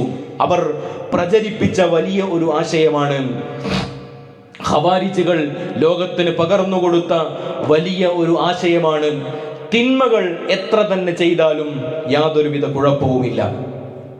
അവർ അല്ലെങ്കിൽ നേരെ തിരിച്ച്, ചെറിയ ചെറിയ തിന്മകൾ ചെയ്താൽ അവർ നരകത്തിൽ ശാശ്വതരാകും. ഖവാരിജുകൾ പറഞ്ഞതാണ്, പാപങ്ങൾ ചെയ്താൽ അവർ നരകത്തിൽ ശാശ്വതരാണ് എന്ന് പറഞ്ഞാൽ ഇസ്ലാമിന്റെ കൃത്യമായ പ്രമാണത്തെ, കൃത്യമായ പാഠങ്ങളെ അവർ ഉടച്ചു വാർക്കാൻ ശ്രമിച്ചു എന്നുള്ളതാണ് അവർ ചെയ്ത ഏറ്റവും ഗുരുതരമായ തെറ്റ്. അള്ളാഹുവിന്റെ പ്രവാചകൻ പറഞ്ഞത് ശിർക്ക് ചെയ്തവർ മാത്രമാണ് നരകത്തിൽ ശാശ്വതരായി മാറുകയുള്ളൂ എന്നാണല്ലോ. ഒരുപാട് ഹദീസുകളിലൂടെ ശിർക്ക് ചെയ്തവർ നരകത്തിന്റെ അടിത്തട്ടിൽ അവർ ശാശ്വതരായിരിക്കുമെന്ന് പ്രവാചകൻ പഠിപ്പിച്ചത് നമുക്ക് കാണാൻ പറ്റും. എന്നാൽ വലിയ വലിയ വൻ പാപങ്ങൾ ചെയ്തവർ നരകത്തിൽ ശാശ്വതരാണ് എന്ന് ഇസ്ലാമിന്റെ അഭിപ്രായമില്ല. ഇസ്ലാം അങ്ങനെ പഠിപ്പിച്ചിട്ടില്ല. അവർക്ക് അതിൻ്റെതായ പാപങ്ങളുണ്ട്, കുറ്റങ്ങളുണ്ട്, ശരി തന്നെ. എന്നാൽ വൻപാപം ചെയ്തു എന്നതുകൊണ്ട് നരകത്തിൽ ഒരാളും ശാശ്വതരാകുന്ന അവസ്ഥയില്ല. ഇത് ഇസ്ലാമിന്റെ പ്രമാണമാണ്. ഇസ്ലാം പ്രവാചകൻ സല്ലല്ലാഹു അലൈഹി വസല്ലം നമ്മെ പഠിപ്പിച്ചതാണ്. എന്നാൽ ഇതിന്റെ നേർവിപരീതമായ ആശയം, എത്ര ചെറിയ പാപം ചെയ്താലും അല്ലെങ്കിൽ വൻപാപം ചെയ്താൽ നരകത്തിൽ ശാശ്വതരായി മാറുമെന്ന് ഖവാരിജുകൾ ലോകത്തെ പഠിപ്പിച്ചു. മറ്റും ഒരുപാട് കാര്യങ്ങൾ ഖവാരിജുകൾ ഇസ്ലാമിന്റെ തനതായ ആശയത്തിൽ നിന്ന് തെറ്റി ജനങ്ങളെ പഠിപ്പിച്ചു. ഞാൻ പറഞ്ഞത് ഖവാരിജുകളുടെ ഒരു മേഖല മാത്രമാണ്. മറ്റൊരു വിഭാഗമാണ് മുർജിആക്കൾ എന്ന് പറയുന്നത്. നമ്മൾ കേട്ടിട്ടുണ്ടാകും, ചരിത്രത്തിൽ മുർജിആക്കൾ എന്ന ഇസ്ലാമിൽ നിന്നും പിഴച്ച ഒരു വിഭാഗം ഉടൽ എടുത്തിട്ടുണ്ട്. അവരുടെ വലിയ വാദം എന്ന് പറഞ്ഞാൽ ഇതിന്റെ നേർവിപരീതമാണ്. അഥവാ എത്ര തന്നെ തിന്മ ചെയ്താലും പ്രശ്നമില്ല, അതൊക്കെ അല്ലാഹു പുറത്തു തരും. ഈമാനുണ്ടല്ലോ, ഖുർആനിലും സുന്നത്തിലും നിങ്ങൾ വിശ്വസിക്കുന്നുണ്ടല്ലോ, അപ്പൊ പാപങ്ങളൊന്നും പ്രശ്നമല്ല. പാപങ്ങൾ ചെയ്യുന്നതോടൊപ്പം തന്നെ നിങ്ങൾക്ക് ഈമാനുണ്ടെങ്കിൽ നിങ്ങൾക്ക് സ്വർഗത്തിൽ പ്രവേശിക്കാൻ സാധിക്കുമെന്ന പിഴച്ചവാദം പഠിപ്പിച്ചവരാണ് മുർജിആക്കൾ. ഞാൻ ഇവരെ രണ്ടുപേരെയുമാണ് ഉദ്ധരിക്കാൻ വിചാരിക്കുന്നത്. മുർജിആക്കൾ എന്ന് പറഞ്ഞാൽ തിന്മകൾ ചെയ്താൽ പ്രശ്നമില്ല, നരകമെന്നതിനെ കുറിച്ച് നിങ്ങൾ കൂടുതൽ ആലോചിക്കേണ്ടതില്ല. അതിൽ നിന്നും രക്ഷപ്പെടാൻ പറ്റും ഈമാൻ ഉണ്ടെങ്കിൽ. എന്നാൽ നേരെ മറിച്ച് ഖവാരിജികൾ പറഞ്ഞു, നിങ്ങൾ എത്ര ചെറിയ പാപങ്ങൾ ചെയ്താലും നിങ്ങളൊക്കെ നരകത്തിൽ ശാശ്വതരാണ്. ഒരു വിഭാഗം മറ്റൊരു വിഭാഗത്തിന് നേർഘടക വിരുദ്ധമായ ആശയമാണ് അവതരിപ്പിച്ചത്. എന്നാൽ പരിശുദ്ധ ഇസ്ലാം അതിൻ്റെ വസതീയത്തായ, അതിൻ്റെ മധ്യത്തിലുള്ള നിലപാടാണ് ഇസ്ലാം നമ്മെ പഠിപ്പിച്ചത്. എന്ന് പറഞ്ഞാൽ ശിർക്ക് ചെയ്താൽ മാത്രമേ നരകത്തിൽ ശാശ്വതത്വം ഉണ്ടാകൂ. എന്നാൽ വൻപാപങ്ങൾ ചെയ്യുമ്പോൾ അതിൻ്റെതായ ഇരട്ടി ശിക്ഷ അല്ലെങ്കിൽ കഠിനമായ ശിക്ഷക്ക് ഓരോരുത്തരും പാത്രമാകും, ഓരോരുത്തരും അനുഭവിക്കേണ്ടി വരിക തന്നെ ചെയ്യും. ശിക്ഷയെ അല്ലെങ്കിൽ തിന്മകളെ ഒരിക്കലും നിസ്സാരമായി കാണരുത്. കാരണം അല്ലാഹു റബ്ബുൽ ആലമീൻ പരിശുദ്ധ ഖുർആനിൽ പലയിടങ്ങളിലും സ്വർഗത്തെ പറ്റി പ്രതിപാദിക്കുമ്പോൾ ഉടനെ തന്നെ നരകത്തെയും പറ്റി പറഞ്ഞിട്ടുണ്ട്. അല്ലെ, നിങ്ങൾ എടുത്തു നോക്കൂ, സ്വർഗത്തെ പറ്റി പറയുന്ന ആയത്തുകൾ നിങ്ങൾ പരിശോധിക്കുകയാണെങ്കിൽ ഉടനെ തന്നെ അവിടെ നരകത്തെ പറ്റി പറയുന്നത് കാണാൻ പറ്റും. സ്വർഗത്തെ പറ്റി മാത്രം പറയുന്ന, പ്രതീക്ഷ മാത്രം നൽകുന്ന ഒരു നിലപാട് ഇസ്ലാമിനില്ല. എവിടെയൊക്കെ ഖുർആനിൽ സ്വർഗത്തെ പറ്റി പരാമർശമുണ്ടോ ഉടനെ തന്നെ നരകത്തെയും പറ്റിയുള്ള പരാമർശങ്ങൾ നമുക്കവിടെ കാണാൻ പറ്റുമെന്ന് നമുക്ക് മനസ്സിലാക്കാൻ പറ്റും. ഇനിയോ അതുപോലെ തന്നെ അള്ളാഹുവിനെ കുറിച്ച് പറയുമ്പോൾ കാരുണ്യവാനായ റബ്ബ് എന്നതിൽ മാത്രം റബ്ബ് ഒതുക്കിയില്ല. അതോടൊപ്പം തന്നെ അള്ളാഹു കഠിനമായി ശിക്ഷിക്കുന്നവനുമാണ് എന്ന് വ്യത്യസ്തങ്ങളായ ആയത്തുകളിലൂടെ നമ്മെ പഠിപ്പിച്ചു. ഞാൻ പറഞ്ഞതിന്റെ ചുരുക്കം ഇതാണ്: രണ്ട് ഭാഗത്തും ഒരു വിശ്വാസിയെ സംബന്ധിച്ചിടത്തോളം പ്രതീക്ഷയും വേണം, ഭയവും വേണം.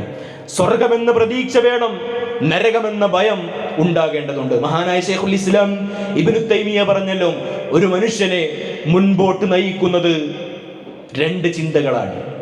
ഒരു പക്ഷിയുടെ രണ്ട് ചിറകിനെ പോലെ പക്ഷി മുന്നോട്ട് കുതിക്കണമെങ്കിൽ രണ്ട് ചിറകും ഒരേ സമയം കൃത്യമായി ചലിക്കേണ്ടതുണ്ട്. എന്നതുപോലെ ഓരോ മനുഷ്യനും കൃത്യമായ പ്രയാണം ഇസ്ലാമിനനുസരിച്ച് ജീവിതത്തെ മുന്നോട്ട് കൊണ്ടുപോകണമെങ്കിൽ അവന്റെ രണ്ട് രൂപത്തിലുള്ള വിശ്വാസവും ദൃഢമാകണം. എന്ന് പറഞ്ഞാൽ, ഒന്ന് അള്ളാഹുവിൽ പ്രതീക്ഷ വേണം, അതോടൊപ്പം തന്നെ ഞാൻ ചെയ്ത തിന്മകൾ ഒന്നും തന്നെ വിട്ടൊഴിയാതെ റഹ്മാനായ റബ്ബ് രേഖപ്പെടുത്തുകയും അതിനെനിക്ക് കൃത്യമായ ശിക്ഷയുണ്ടാകുമല്ലോ എന്നുമുള്ള ഭയം അതും ഒരു വിശ്വാസിയിൽ ഉണ്ടാകണം എന്നാണ്. അപ്പൊ ഒരു പക്ഷിയുടെ രണ്ട് ചിറകിനെ പോലെ ഒരു ചിറക് ഭയമാണെങ്കിൽ മറ്റൊരു ചിറക് പ്രതീക്ഷയാണ്. ഈ രണ്ട് ചിറകും ഒരുപോലെ അടിക്കുമ്പോഴേ ഒരു പക്ഷിക്ക് മുന്നോട്ട് പോകാൻ സാധിക്കുകയുള്ളൂ. അതുപോലെയാണ് ഒരു വിശ്വാസി. അവന്റെ ജീവിതത്തിൽ അള്ളാഹുവിനെ കുറിച്ചുള്ള പ്രതീക്ഷ വേണം, അതുപോലെ നരകമെന്ന ലോകത്തെ കുറിച്ചുള്ള ഭയവും വേണം. റഹ്മാനായ റബ്ബ് അള്ളാഹുവിനെ തന്നെ പരിചയപ്പെടുത്തുന്ന ചില ആയത്തുകൾ, ആ റബ്ബിനെ കുറിച്ച് റബ്ബ് തന്നെ പരിചയപ്പെടുത്തുന്നത് ഇങ്ങനെയാണ്. എന്ന് പറഞ്ഞാൽ അള്ളാഹുവിന്റെ റഹ്മത്തിനെ പറയുന്നു, ഉടനെ അള്ളാഹുവിന്റെ ശിക്ഷയെയും ഓർമ്മപ്പെടുത്തുന്നു. നമുക്ക് നോക്കാം, സൂറത്തുൽ മാഇദയുടെ 98-ാമത്തെ ആയത്തിൽ അള്ളാഹു പറയുകയാണ്, യഅലമു അന്നല്ലാഹ ശദീദുൽ ഇഖാബി വഅന്നല്ലാഹ ഗഫൂറുർ റഹീം. വിശ്വാസികളെ നിങ്ങൾ മനസ്സിലാക്കണം, അന്നല്ലാഹ ശദീദുൽ ഇഖാബ്, അള്ളാഹു കഠിനമായി ശിക്ഷിക്കുന്നവനാണ്, വഅന്നല്ലാഹ ഗഫൂറുർ റഹീം, അള്ളാഹു ഏറെ പൊറുക്കുന്നവനും ഏറെ കാരുണ്യം ചെയ്യുന്നവനുമാണ്. അപ്പൊ നോക്കൂ നിങ്ങൾ, രണ്ടുമാണ് അള്ളാഹു പ്രതിപാദിച്ചത്. വെറും പ്രതീക്ഷ ഇട്ട് തരിക മാത്രമല്ല, നിങ്ങൾ എന്ത് ചെയ്താലും റഹ്മാനായ റബ്ബ് പൊറുത്തു തരും എന്ന് മാത്രമല്ല റബ്ബ് പറഞ്ഞത്, നിങ്ങൾ എന്ത് ചെയ്താലും അതിന് കൃത്യമായി നിങ്ങളെ ശിക്ഷിക്കുകയും ചെയ്യാൻ കഴിവുള്ളവനാണ് റബ്ബ്. അതുകൊണ്ട് നിങ്ങൾ ജീവിക്കുമ്പോൾ വളരെ സൂക്ഷ്മതയോടുകൂടെ ജീവിക്കണമെന്നാണ് ഇസ്ലാം നമ്മെ പഠിപ്പിക്കുന്നത്. സൂറത്തുൽ അൻഫാലിന്റെ 13-ാമത്തെ ആയത്തിലും അള്ളാഹു പറയുന്നു, ദാലിക ബിഅന്നഹും ശാഖുല്ലാഹ വറസൂലഹു, അവർ അല്ലാഹുവോടും അവന്റെ ദൂതനോടും എതിർത്തു നിന്നതിന്റെ ഫലമത്രേ ഇത്. വമൻ യുശാഖിഖില്ലാഹ വറസൂലഹു, ആരാണോ അല്ലാഹുവെയും അവന്റെ ദൂതനെയും എതിർക്കുന്നത്, ഫഇന്നല്ലാഹ ശദീദുൽ ഇഖാബ്, അപ്പൊ അല്ലാഹുവിനെയും അവന്റെ റസൂലിനെയും എതിർക്കുന്നവരെ വളരെ കഠിനമായി ശിക്ഷിക്കുന്നവനാണ് റബ്ബ് എന്ന് പരിശുദ്ധ ഖുർആൻ പരിചയപ്പെടുത്തുന്നുണ്ട്. സൂറത്തുൽ അൻഫാലിന്റെ 25-ാമത്തെ ആയത്തിലും തത്തുല്യമായ ആശയം അല്ലാഹു പറയുന്നുണ്ട്, വത്തഖൂ ഫിത്നതൻ ലാ തുസീബന്നല്ലദീന ളലമൂ മിൻകും ഖാസ്സ വഅലമു അന്നല്ലാഹ ശദീദുൽ ഇഖാബ്. നിങ്ങൾ അറിയണം, അല്ലാഹു നിങ്ങളെ കഠിനമായി ശിക്ഷിക്കും. അപ്പൊ അല്ലാഹു ശിക്ഷിക്കുമെന്ന് മനസ്സിലാക്കുമ്പോഴേ അല്ലാഹുവിന്റെ നരകത്തെക്കുറിച്ച് നമുക്ക് പേടിയുണ്ടാവും. അല്ലാഹു നരകത്തിൽ യാതൊരുവിധ കാരുണ്യവും കാണിക്കുകയില്ല. അങ്ങനെയുള്ള ഒരു ധാരണ നമുക്ക് വേണ്ടതില്ല. ശിക്ഷിക്കുമെന്ന് പറഞ്ഞാൽ അല്ലാഹു സുബ്ഹാനഹു വ തആല ഒരാളും തന്നെ ശിക്ഷിക്കാത്ത രൂപത്തിലുള്ള അതികഠിനമായ ശിക്ഷയായിരിക്കും മനുഷ്യർക്ക് നൽകുക, അവനെ ധിക്കരിക്കുന്നവർക്ക് നൽകുക. അതുകൊണ്ട് തന്നെ അള്ളാഹുവിനെ ഭയപ്പെട്ടുകൊണ്ടുള്ള ഒരു ജീവിതമാണ് നാം ഓരോരുത്തരും നടത്തേണ്ടത് എന്നത് നമ്മൾ ഓരോരുത്തരും മനസ്സിലാക്കണം. അങ്ങനെയാണെങ്കിൽ അള്ളാഹുവിനെ ഭയപ്പെടുമ്പോഴല്ലേ ഒരാൾക്ക് ഏറ്റവും നല്ല മനുഷ്യനായി കൊണ്ട് ജീവിക്കാൻ സാധിക്കുകയുള്ളൂ. നിങ്ങൾ വിശ്വാസികളാണെങ്കിൽ എന്നെ ഭയപ്പെടണമെന്ന് തന്നെ റഹ്മാനായ റബ്ബ് നമ്മെ പഠിപ്പിച്ചിട്ടുണ്ട്. അല്ലാഹു സുബ്ഹാനഹു വ തആല പറഞ്ഞല്ലോ, വഖാഫൂനി ഇൻ കുൻതും മുഅ്മിനീൻ. നിങ്ങൾ എന്നിൽ അമിതമായ പ്രതീക്ഷ വെച്ചുകൊണ്ട് ഞാൻ പറഞ്ഞ ശിക്ഷയെ മറന്നുകൊണ്ടുള്ള ഒരു ജീവിതം നിങ്ങൾക്കുണ്ടാകാൻ പാടില്ല. പ്രതീക്ഷ വേണം, അതോടൊപ്പം തന്നെ ശിക്ഷയെക്കുറിച്ചുള്ള ഭയവും ഉണ്ടായിരിക്കണം. അതാണ് റബ്ബ് പറയുന്നത്, വഖാഫൂനി, നിങ്ങൾ എന്നെ ഭയപ്പെടണം. ഇൻ കുൻതും മുഅ്മിനീൻ, നിങ്ങൾ പൂർണ്ണമായ വിശ്വാസികളാണെങ്കിൽ എന്നെ ഭയപ്പെട്ട് ജീവിക്കണേ. അപ്പൊ മുഅ്മിനാണ് എന്ന് പറഞ്ഞതുകൊണ്ട് എല്ലാം അങ്ങ് സേഫാണ് എന്ന് നമ്മൾ ഒരാളും ധരിക്കേണ്ടതില്ല എന്നതാണ് സൂചിപ്പിക്കുന്നത്. മാത്രവുമല്ല, വിശ്വാസികളുടെ ഒരു ഗുണമായി കൊണ്ട് തന്നെ പറഞ്ഞത് നമുക്ക് കാണാൻ പറ്റുന്നത്, അവർ അള്ളാഹുവിനോട് പ്രാർത്ഥിച്ചു കൊണ്ടേയിരിക്കും. എങ്ങനെ? ഭയത്തോടെയും പ്രതീക്ഷയോടെയും കൂടെ. യദ്ഊന റബ്ബഹും ഖൗഫൻ വതമഅ. അങ്ങനെയാണ് വിശ്വാസികൾ അള്ളാഹുവിനോട് പ്രാർത്ഥിക്കുക. അവർ അവരുടെ റബ്ബിനോട് പ്രാർത്ഥിക്കുന്നു. യദ്ഊന റബ്ബഹും ഖൗഫൻ വതമഅ.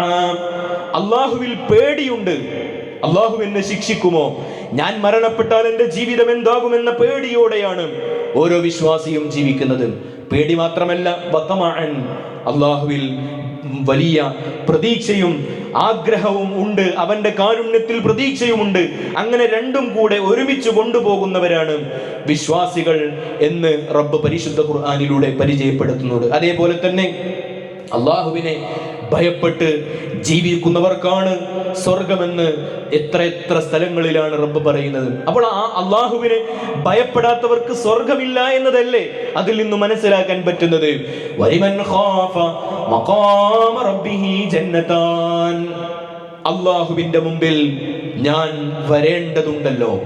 നാളെ മരണപ്പെട്ടതിന് ശേഷം എന്റെ പേര് വിളിച്ച് എന്റെ റബ്ബ് എന്നെ വിചാരണ ചെയ്യുന്ന രംഗമുണ്ടല്ലോ എന്ന് വിചാരിച്ചുകൊണ്ട് തെറ്റിൽ നിന്നും മാറി നിൽക്കുന്നവർക്കാണ് സ്വർഗമുള്ളത് എന്ന് അഷ്റഫുൽ ഖൽഖ് റസൂലുള്ളാഹി സ്വല്ലല്ലാഹു അലൈഹി വസല്ലം പരിശുദ്ധ ഖുർആനിലൂടെ നമ്മെ പഠിപ്പിക്കുന്നുണ്ട്. മാത്രവുമല്ല, നിങ്ങൾ ആലോചിച്ച് നോക്കൂ, അള്ളാഹു എല്ലാ സ്ഥലത്തും അവന്റെ പ്രതീക്ഷയെ മാത്രം ആണ് പ്രസ്താവിക്കുന്നത് എങ്കിൽ, ശിക്ഷയെപ്പറ്റി റബ്ബ് പറയുന്നില്ല എങ്കിൽ ആർക്കാണ് അള്ളാഹുവിനെ പേടിയുണ്ടാവുക?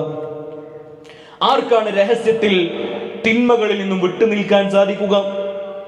ആർക്കാണ് അള്ളാഹുവിന്റെ വിരോധനങ്ങളിൽ നിന്നും മാറി നിൽക്കാൻ സാധിക്കുക? അപ്പൊ ഇസ്ലാമിന്റെ ഒരു പ്രത്യേകത എന്ന് പറഞ്ഞാൽ തന്നെ, ആരും തന്നെ നമ്മെ നോക്കാനില്ലെങ്കിലും, നമ്മുടെ ഉമ്മയില്ല, ഉപ്പയില്ല, മാതാപിതാക്കളില്ല, നമ്മുടെ സഹോദരന്മാരോ സഹോദരിമാരോ ആരുമില്ലെങ്കിലും എന്നെ സദാ നിരീക്ഷിച്ചു കൊണ്ടിരിക്കുന്ന ഒരു റബ്ബ് എൻ്റെ എല്ലാ ചലനങ്ങളും സസൂക്ഷ്മമായി വീക്ഷിക്കുന്നുണ്ടല്ലോ എന്ന ബോധ്യം ഒരാളുടെ മനസ്സിൽ രൂഢമൂലമാകുമ്പോഴാണ് ഒരു മനുഷ്യൻ നന്നാവുന്നത്. ഇതാണ് ഇസ്ലാം മറ്റു മതങ്ങളിൽ നിന്ന് വ്യത്യസ്തമായി കൊണ്ട് ജനങ്ങളെ പഠിപ്പിക്കുന്നതും, അല്ലേ? ഒരു മനുഷ്യൻ മുസ്ലിമാകുന്നതോടെ അവന്റെ ജീവിതത്തിലെ സകല തിന്മകളിൽ നിന്ന് മാറി നിൽക്കുന്നു. CCTV ഉള്ളത് കൊണ്ട് ഒരുപക്ഷെ ഒരു മനുഷ്യൻ തിന്മകളിൽ നിന്നും മാറി നിന്നേക്കാം. മോഷണത്തിൽ നിന്നും CCTV ഉള്ളത് കൊണ്ട് ഞാൻ മോഷ്ടിച്ചാൽ ഇത് ക്യാമറയിൽ പതിയുമല്ലോ എന്ന് വിചാരിച്ച ഒരാൾ മാറി നിന്നേക്കാം. എന്നാൽ CCTVയോ അത് വീക്ഷിക്കാനുള്ള യാതൊരുവിധ സജ്ജീകരണങ്ങളോ ഇല്ലാത്ത ഒരാളെ സംബന്ധിച്ചിടത്തോളം, അള്ളാഹുവിൽ ഭയമില്ലാത്ത ആളാണ് അദ്ദേഹമെങ്കിൽ അയാൾ എന്തിന് പിന്നെ തിന്മകളിൽ നിന്നും വിട്ടു നിൽക്കണം? അയാളുടെ ആഗ്രഹങ്ങളിൽ നിന്നും എന്തിന് അയാൾ മാറി നിൽക്കണം? പ്രിയപ്പെട്ട സഹോദരന്മാരെ, ഒന്ന് ആലോചിച്ചു നോക്കൂ. ഇസ്ലാം പഠിപ്പിക്കുന്നത് തന്നെ അള്ളാഹു നിങ്ങളെ സദാ നിരീക്ഷിച്ചു കൊണ്ടിരിക്കുന്നുണ്ട് എന്നുള്ള കാര്യമാണല്ലോ. അങ്ങനെ നിങ്ങൾ തിന്മ ചെയ്താൽ അതിന് തത്തുല്യമായ തിന്മ, ശിക്ഷ, നരകം നിങ്ങൾക്ക് പിന്നെ ആസ്വദിക്കേണ്ടി വരുമല്ലോ എന്ന ആശയമല്ലേ ഇസ്ലാം നമ്മോട് പറഞ്ഞു തരുന്നത്. മഹാനായ ഇബ്നു ഉമർ റളിയല്ലാഹു അൻഹുവും ചില സഹാബിമാരും കൂടെ ഒരു യാത്ര ചെയ്യുന്നുണ്ട്. ചരിത്രത്തിൽ ഇങ്ങനെ ഒരു സംഭവം നമുക്ക് കാണാൻ പറ്റും. ഇബ്നു ഉമർ റളിയല്ലാഹു അൻഹുവും തൻ്റെ കൂടെയുണ്ടായിരുന്ന ചില സുഹൃത്തുക്കളും കൂടെ മരുഭൂമിയിലൂടെ യാത്ര പോവുകയാണ്. അങ്ങനെ അവർ കുറേ യാത്ര ചെയ്ത് സഞ്ചരിച്ച് ഒരു സ്ഥലത്തെത്തിയപ്പോൾ ഭക്ഷണം പാചകം ചെയ്യാൻ വേണ്ടി അവർ തീരുമാനിച്ചു. അങ്ങനെ അദ്ദേഹം അതിനു വേണ്ടിയുള്ള സജ്ജീകരണങ്ങളും ഒരുക്കുന്ന വേളയിൽ ദൂരെ ഒരു മനുഷ്യനെ കാണുകയാണ്. ആ മനുഷ്യനെ സൂക്ഷിച്ചു നോക്കിയപ്പോൾ അദ്ദേഹത്തിൻ്റെ കൂടെ നൂറുകണക്കിന് ആടുകളുമുണ്ട്. അപ്പൊ അവർക്ക് മനസ്സിലായി അതൊരു ആട്ടിടയനാണ്. ഉടനെ തന്നെ ഇബ്നു ഉമർ റളിയല്ലാഹു അൻഹു ആളുകളെ പറഞ്ഞയച്ച് അദ്ദേഹത്തെ വിളിച്ചു കൊണ്ടുവരാൻ പറഞ്ഞു. അങ്ങനെ കൂടെയുള്ള സുഹൃത്തുക്കൾ പോയി ആ ആട്ടിടയനെ വിളിച്ചുകൊണ്ട് വരുന്നുണ്ട്. അദ്ദേഹത്തോട്, ആ റാഴിയോട്, ആട്ടിടയനോട് ഇബ്നു ഉമർ റളിയല്ലാഹു അൻഹു ചോദിച്ചു, നിങ്ങൾ ആരാണ്? അപ്പൊ അദ്ദേഹം പറഞ്ഞു, ഞാൻ ആടുകളുമായി കൊണ്ട് വന്നതാണ്, എൻ്റെ ജോലി ഇതാണ്, ആടുകളെ മേയിച്ച് വൈകുന്നേരമാകുമ്പോൾ തിരിച്ചു പോവുക എന്നതാണ്. അപ്പൊ അദ്ദേഹം പറഞ്ഞു, ഞങ്ങൾ ഭക്ഷണം പാചകം ചെയ്യാനിരിക്കുകയാണ്. ഇബ്നു ഉമർ റളിയല്ലാഹു അൻഹു പറഞ്ഞു, ഞങ്ങൾ ഭക്ഷണം പാകം ചെയ്യുകയാണ്, ഞങ്ങൾക്ക് അതിൽ നിന്നും ഒരു ആടിനെ നിങ്ങൾ നൽകുമോ? അപ്പോ ഈ ആട്ടിടയൻ അല്പനേരം ആലോചിച്ചു കൊണ്ട് പറഞ്ഞു, അതെങ്ങനെ പറ്റും, എൻ്റേതല്ലല്ലോ, എനിക്ക് നിങ്ങൾക്കൊരു ആടിനെ നൽകാൻ അധികാരമില്ലല്ലോ എന്ന് പറഞ്ഞപ്പോൾ ഇബ്നു ഉമർ റളിയല്ലാഹു അൻഹു പറഞ്ഞു, വെറുതെ തരേണ്ടതില്ല, നിങ്ങൾ പറയുന്ന പണം ഞങ്ങൾ നൽകാം, പണത്തിന് പകരമായി ആടിനെ നൽകിയാൽ മതി. അപ്പൊ ആ ആട്ടിടയന്റെ ചോദ്യം, പണം എനിക്ക് ലഭിക്കും, പക്ഷേ ഇത് നിങ്ങൾക്ക് നൽകാനുള്ള അധികാരം എനിക്കില്ല. അപ്പൊ ഇബ്നു ഉമർ റളിയല്ലാഹു അൻഹു അദ്ദേഹത്തെ പരീക്ഷിച്ചു. ആ ആട് ചെന്നായ കൊണ്ടുപോയി. ആ ആടിനെ, ഒരാടല്ലേ, ആ ആട് നഷ്ടപ്പെട്ടത് പ്രത്യേകിച്ച് യജമാനൻ തിരിച്ചറിഞ്ഞു കൊള്ളണമെന്നില്ല, ആ ആടിനെ ചെന്നായ കൊണ്ടുപോയി എന്ന് പറഞ്ഞാൽ മതിയല്ലോ എന്ന് ഇബ്നു ഉമർ അദ്ദേഹത്തെ പരീക്ഷിക്കാൻ വേണ്ടി പറഞ്ഞു. ആ സന്ദർഭത്തിൽ ആട്ടിടയന്റെ ഒരു ചോദ്യം, അദ്ദേഹം പറഞ്ഞു, ഫഅൈനല്ലാഹ്, എങ്കിൽ ഞാൻ അങ്ങനെയൊക്കെ പറഞ്ഞു നിങ്ങൾക്ക് നൽകുകയും നിങ്ങളുടെ പണം ഞാൻ വാങ്ങുകയും ചെയ്താൽ ഫഅൈനല്ലാഹ്, അല്ലാഹു എവിടെയാണ്? അല്ലാഹു എന്റെ വിഷയത്തിൽ എന്ത് തീരുമാനമെടുക്കും? റഹ്മാനായ റബ്ബ് ഞാൻ ചെയ്യുന്ന പ്രവർത്തനങ്ങൾ കാണുകയില്ലേ എന്ന് ആ ആട്ടിടയൻ ഇബ്നു ഉമർ റളിയല്ലാഹു അൻഹുവിനോട് ചോദിച്ചു എന്നതാണ് ചരിത്രം. ഇദ്ദേഹത്തിന്റെ ഈ മറുപടിയിൽ മഹാനായ ഇബ്നു ഉമർ കിടുങ്ങിപ്പോവുകയും കൂടെ ഉണ്ടായിരുന്ന സഹാബിമാരെ കൂട്ടി ഇദ്ദേഹത്തെയും കൂടെ കൂട്ടി യജമാനന്റെ അടുക്കലേക്ക് പോകുന്നു. അങ്ങനെ യജമാനനോട് ഈ ആട്ടിടയനെ പണം കൊടുത്ത് മോചിപ്പിക്കുകയാണ്. അങ്ങനെ തിരിച്ചു വരുമ്പോൾ ആട്ടിടയനുമായി കൊണ്ട് ഇബ്നു ഉമർ റളിയല്ലാഹു അൻഹു തിരിച്ചു വരുമ്പോൾ അദ്ദേഹം പറയുന്നുണ്ട്, നിനക്ക് എന്ത് ജോലി അറിയാം? അപ്പൊ ആട്ടിടയൻ പറഞ്ഞു, എനിക്ക് ആടിനെ നോക്കാനാണ് അറിയുന്നത്, മറ്റു ജോലികളൊന്നും എനിക്കറിയുകയില്ല. ഉടനെ തന്നെ മഹാനായ ഇബ്നു ഉമർ റളിയല്ലാഹു അൻഹു യജമാനന്റെ അടുക്കലേക്ക് പോവുകയും മുഴുവൻ ആടുകളെയും പണം കൊടുത്ത് വാങ്ങി ഈ ആട്ടിടയനെ സ്വന്തമായി നൽകിക്കൊണ്ട് പറയുന്നുണ്ട്, ഈ ആടുകൾ മുഴുവനും നിനക്കുള്ളതാണ്, നീ ഇത് സ്വന്തമായി കൊണ്ട് ആടുകളെ മേയ്ക്കുകയും അതിൻ്റെ പിന്നെ ഫലം നിനക്ക് ആസ്വദിക്കാം, നിനക്ക് ഉപയോഗിക്കാമെന്ന് പറഞ്ഞു എന്നതാണ് ചരിത്രം. പ്രിയപ്പെട്ട സുഹൃത്തുക്കളെ, സഹോദരിമാരെ, ഒന്നാലോചിച്ചു നോക്കൂ, അള്ളാഹുവിനെ സൂക്ഷിച്ചതിന്റെ പേരിൽ റഹ്മാനായ റബ്ബ് എത്രമേൽ അനുഗ്രഹമാണ് നൽകിയത്. ഞാൻ പറയുന്നത് ഇസ്ലാമിന്റെ അടിസ്ഥാനപരമായ ആദർശം തന്നെ ആരാരും നമ്മെ കാണുന്നില്ലെങ്കിലും എല്ലാം കണ്ടുകൊണ്ട് റബ്ബുണ്ട്. ആ റബ്ബ് ഓരോന്നിനെ പറ്റിയും ചോദ്യം ചെയ്യും. തിന്മകളാണ് ചെയ്യുന്നത് എങ്കിൽ അതിന് തുല്യമായ ശിക്ഷ നമ്മൾ ഏറ്റുവാങ്ങേണ്ടി വരും എന്ന കാര്യം തന്നെയാണ് ഇസ്ലാം നമ്മെ പഠിപ്പിക്കുന്നത്. ഇസ്ലാം എന്താണെന്ന് മനസ്സിലാക്കുകയും ഖുർആനും ഹദീസും എങ്ങനെയാണ് ജീവിക്കേണ്ടത് എന്ന് നമ്മെ പഠിപ്പിച്ചത് ഉൾക്കൊള്ളുകയും ചെയ്യാൻ നാം ഓരോരുത്തരും ബാധ്യസ്ഥരാണ്. അതാണല്ലോ റഹ്മാനായ റബ്ബ് പരിശുദ്ധ ഖുർആനിലൂടെ വിശ്വാസികളുടെ ഒരു പ്രത്യേകതയായി കൊണ്ടുപറഞ്ഞത് സമിഅനാ വ അതഅനാ. ഖുർആൻ, സുന്നത്ത്, അല്ലാഹുവിന്റെ പ്രവാചകന്റെ അധ്യാപനങ്ങൾ നമ്മുടെ മുമ്പിൽ വന്നാൽ പിന്നെ നമ്മുടെ അഭിപ്രായങ്ങൾക്ക് അവിടെ വിലയില്ല. എൻ്റെ റബ്ബ് എന്താണോ പറഞ്ഞത്, എൻ്റെ പ്രവാചകൻ എന്താണോ പറഞ്ഞത്, അതിലേക്ക് മടങ്ങുക എന്നതാണ് നമ്മുടെ ദൗത്യം, നമ്മുടെ ബാധ്യത. അത് സ്വീകരിക്കുക എന്നതാണ്. അതാണ് വിശ്വാസികൾ സമിഅനാ വ അതഅനാ. ഖുർആൻ കേട്ടാൽ, ഹദീസ് കേട്ടാൽ അവിടെ മറുത്തൊരു വാക്ക് അവർ പറയുകയില്ല. അതഅനാ, ഞങ്ങൾ അനുസരിച്ചിരിക്കുന്നു എന്നവർ പറയും. മഹാന്മാരായ പണ്ഡിതന്മാർ മുഴുവനും പ്രമാണങ്ങളിലേക്ക് മടങ്ങിയതാണ് നമുക്ക് കാണാൻ പറ്റുന്നത്. മഹാന്മാരായ മദ്ഹബിന്റെ ഇമാമിങ്ങൾ നിങ്ങൾ എടുത്തു നോക്കൂ.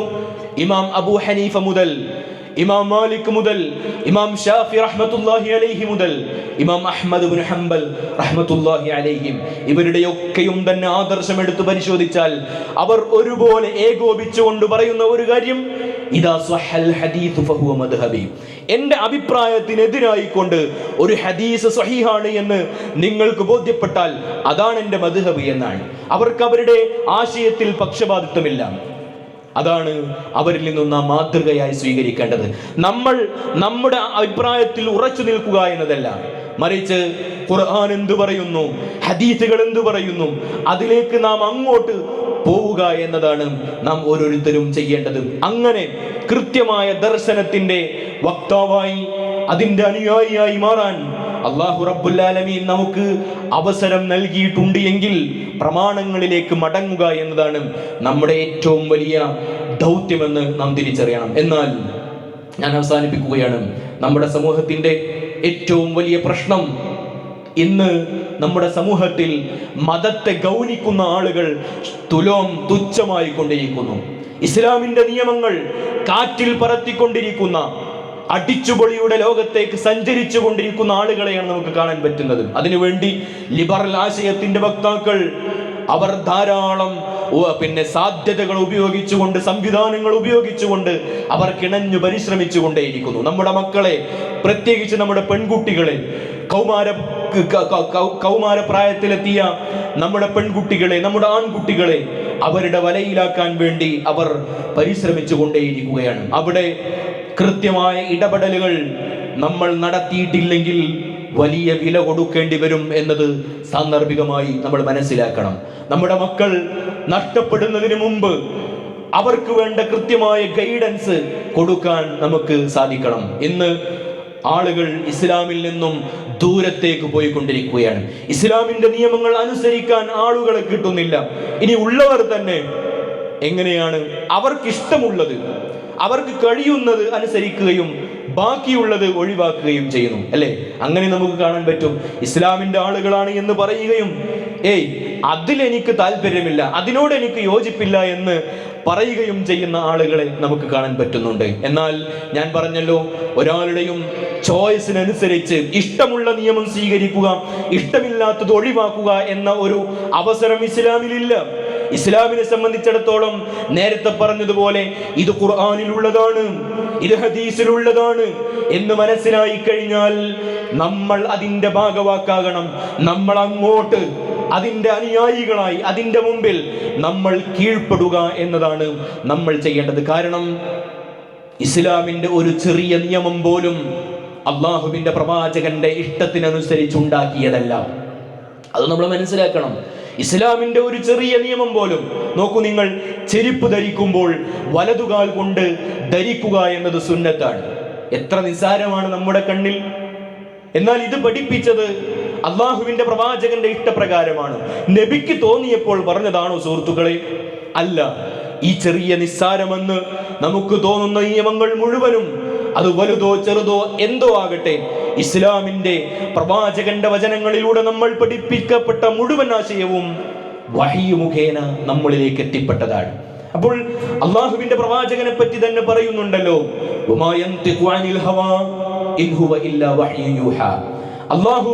അള്ളാഹുവിന്റെ പ്രവാചകൻ ഇസ്ലാമിന്റെ പേരിൽ എന്താണോ പറയുന്നത് അതൊരിക്കലും തന്നിട്ട പ്രകാരം പറയുന്നതേ അല്ല. അത് കൃത്യമായ വഹയിന്റെ അടിസ്ഥാനത്തിൽ ആ പ്രവാചകൻ പറഞ്ഞു തരുന്നതാണ്. എന്ന് പറഞ്ഞാൽ അള്ളാഹുവാണ് അത് നമ്മളിലേക്ക് എത്തിച്ചു തരുന്നത്. ഈ ആശയം നമ്മളോട് പറഞ്ഞത് അള്ളാഹുവാണ് എന്ന് തിരിച്ചറിയുകയും നമുക്ക് ഇഷ്ടമുള്ളത് അംഗീകരിക്കുകയും ഇഷ്ടമില്ലാത്തത് ഒഴിവാക്കുകയും ചെയ്യുന്ന അവസ്ഥ വിശ്വാസികളുടെ ജീവിതത്തിൽ ഉണ്ടാകാൻ പാടില്ല. മറ്റൊന്നാണ് ഇന്ന് നമ്മുടെ സമൂഹത്തിൽ കണ്ടുകൊണ്ടിരിക്കുന്ന ഒരു അപകടം. എന്താണ്? നമുക്ക് ഇഷ്ടമുള്ളതിനനുസരിച്ച് ഇസ്ലാമിന്റെ നിയമങ്ങളെ വ്യാഖ്യാനിക്കുക. അതെന്താണ് പറഞ്ഞത് എന്ന്, പണ്ഡിതന്മാർ എന്തു പറയുന്നു എന്ന് നോക്കാൻ തുനിയാതെ, ശ്രമിക്കാതെ, അതിന്റെ ഉദ്ദേശം ഇന്നതായിരിക്കും എന്ന് നമ്മളങ്ങ് വെച്ച് കാച്ചുക. ഇസ്ലാമിന്റെ ഉദ്ദേശം, ആ ഹദീസിന്റെ ഉദ്ദേശം, അതിന്റെ താല്പര്യം ഇത് തന്നെയാണ് എന്ന് നമ്മൾ നമ്മുടെ ഇഷ്ടത്തിനനുസരിച്ച്, ഇച്ഛക്കനുസരിച്ച് നമ്മളങ്ങനെ പറയുക എന്നത് ഏറ്റവും വലിയ അപകടകരമായ കാര്യമാണ്. നമുക്കറിയാമല്ലോ, മഹാന്മാരായ ഇജ്തിഹാദിന് പോലും കഴിവുള്ള പണ്ഡിതന്മാർ, അവർ പോലും നമ്മുടെ മുമ്പിൽ മാതൃകയായി കാണിച്ചു തന്നത് ഒരിക്കലും സ്വന്തം ഇഷ്ടം ഇസ്ലാമിന്റെ അഭിപ്രായമായി പറഞ്ഞുകൂടാ എന്നുള്ള കാര്യമാണ്. അതുകൊണ്ടാണ് ഞാൻ പറഞ്ഞ ആശയത്തിനെതിരായിക്കൊണ്ട് നിങ്ങൾക്ക് ഖുർആൻ കിട്ടിയാൽ, ഹദീസ് കിട്ടിയാൽ അതാണ് എൻ്റെ ആശയമെന്ന് അവർ പറയാൻ കാരണം. നമുക്കറിയാമല്ലോ, മഹാനായ ഖലീഫ ഉമർ ഇബ്നുൽ ഖത്താബ് റളിയല്ലാഹു അൻഹു വിഭിന്നങ്ങളായ ആശയങ്ങൾ, വ്യത്യസ്ത അഭിപ്രായമുണ്ടാകുമ്പോൾ പല സന്ദർഭങ്ങളിലും ഉമർ ഇബ്നുൽ ഖത്താബ് റളിയല്ലാഹു അൻഹുവിന്റെ അഭിപ്രായത്തെ അല്ലാഹു വഹയിലൂടെ ശരിവെച്ചു എന്ന് നമ്മൾ പഠിക്കുന്നുണ്ട്. ഒരു സന്ദർഭത്തിൽ, ഒരു വിഷയത്തിൽ ഉമർ ഇബ്നുൽ ഖത്താബ് റളിയല്ലാഹു അൻഹുവിന്റെ അഭിപ്രായം തെറ്റാണ് എന്ന് ഒരു സ്ത്രീ അഭിപ്രായപ്പെട്ടു.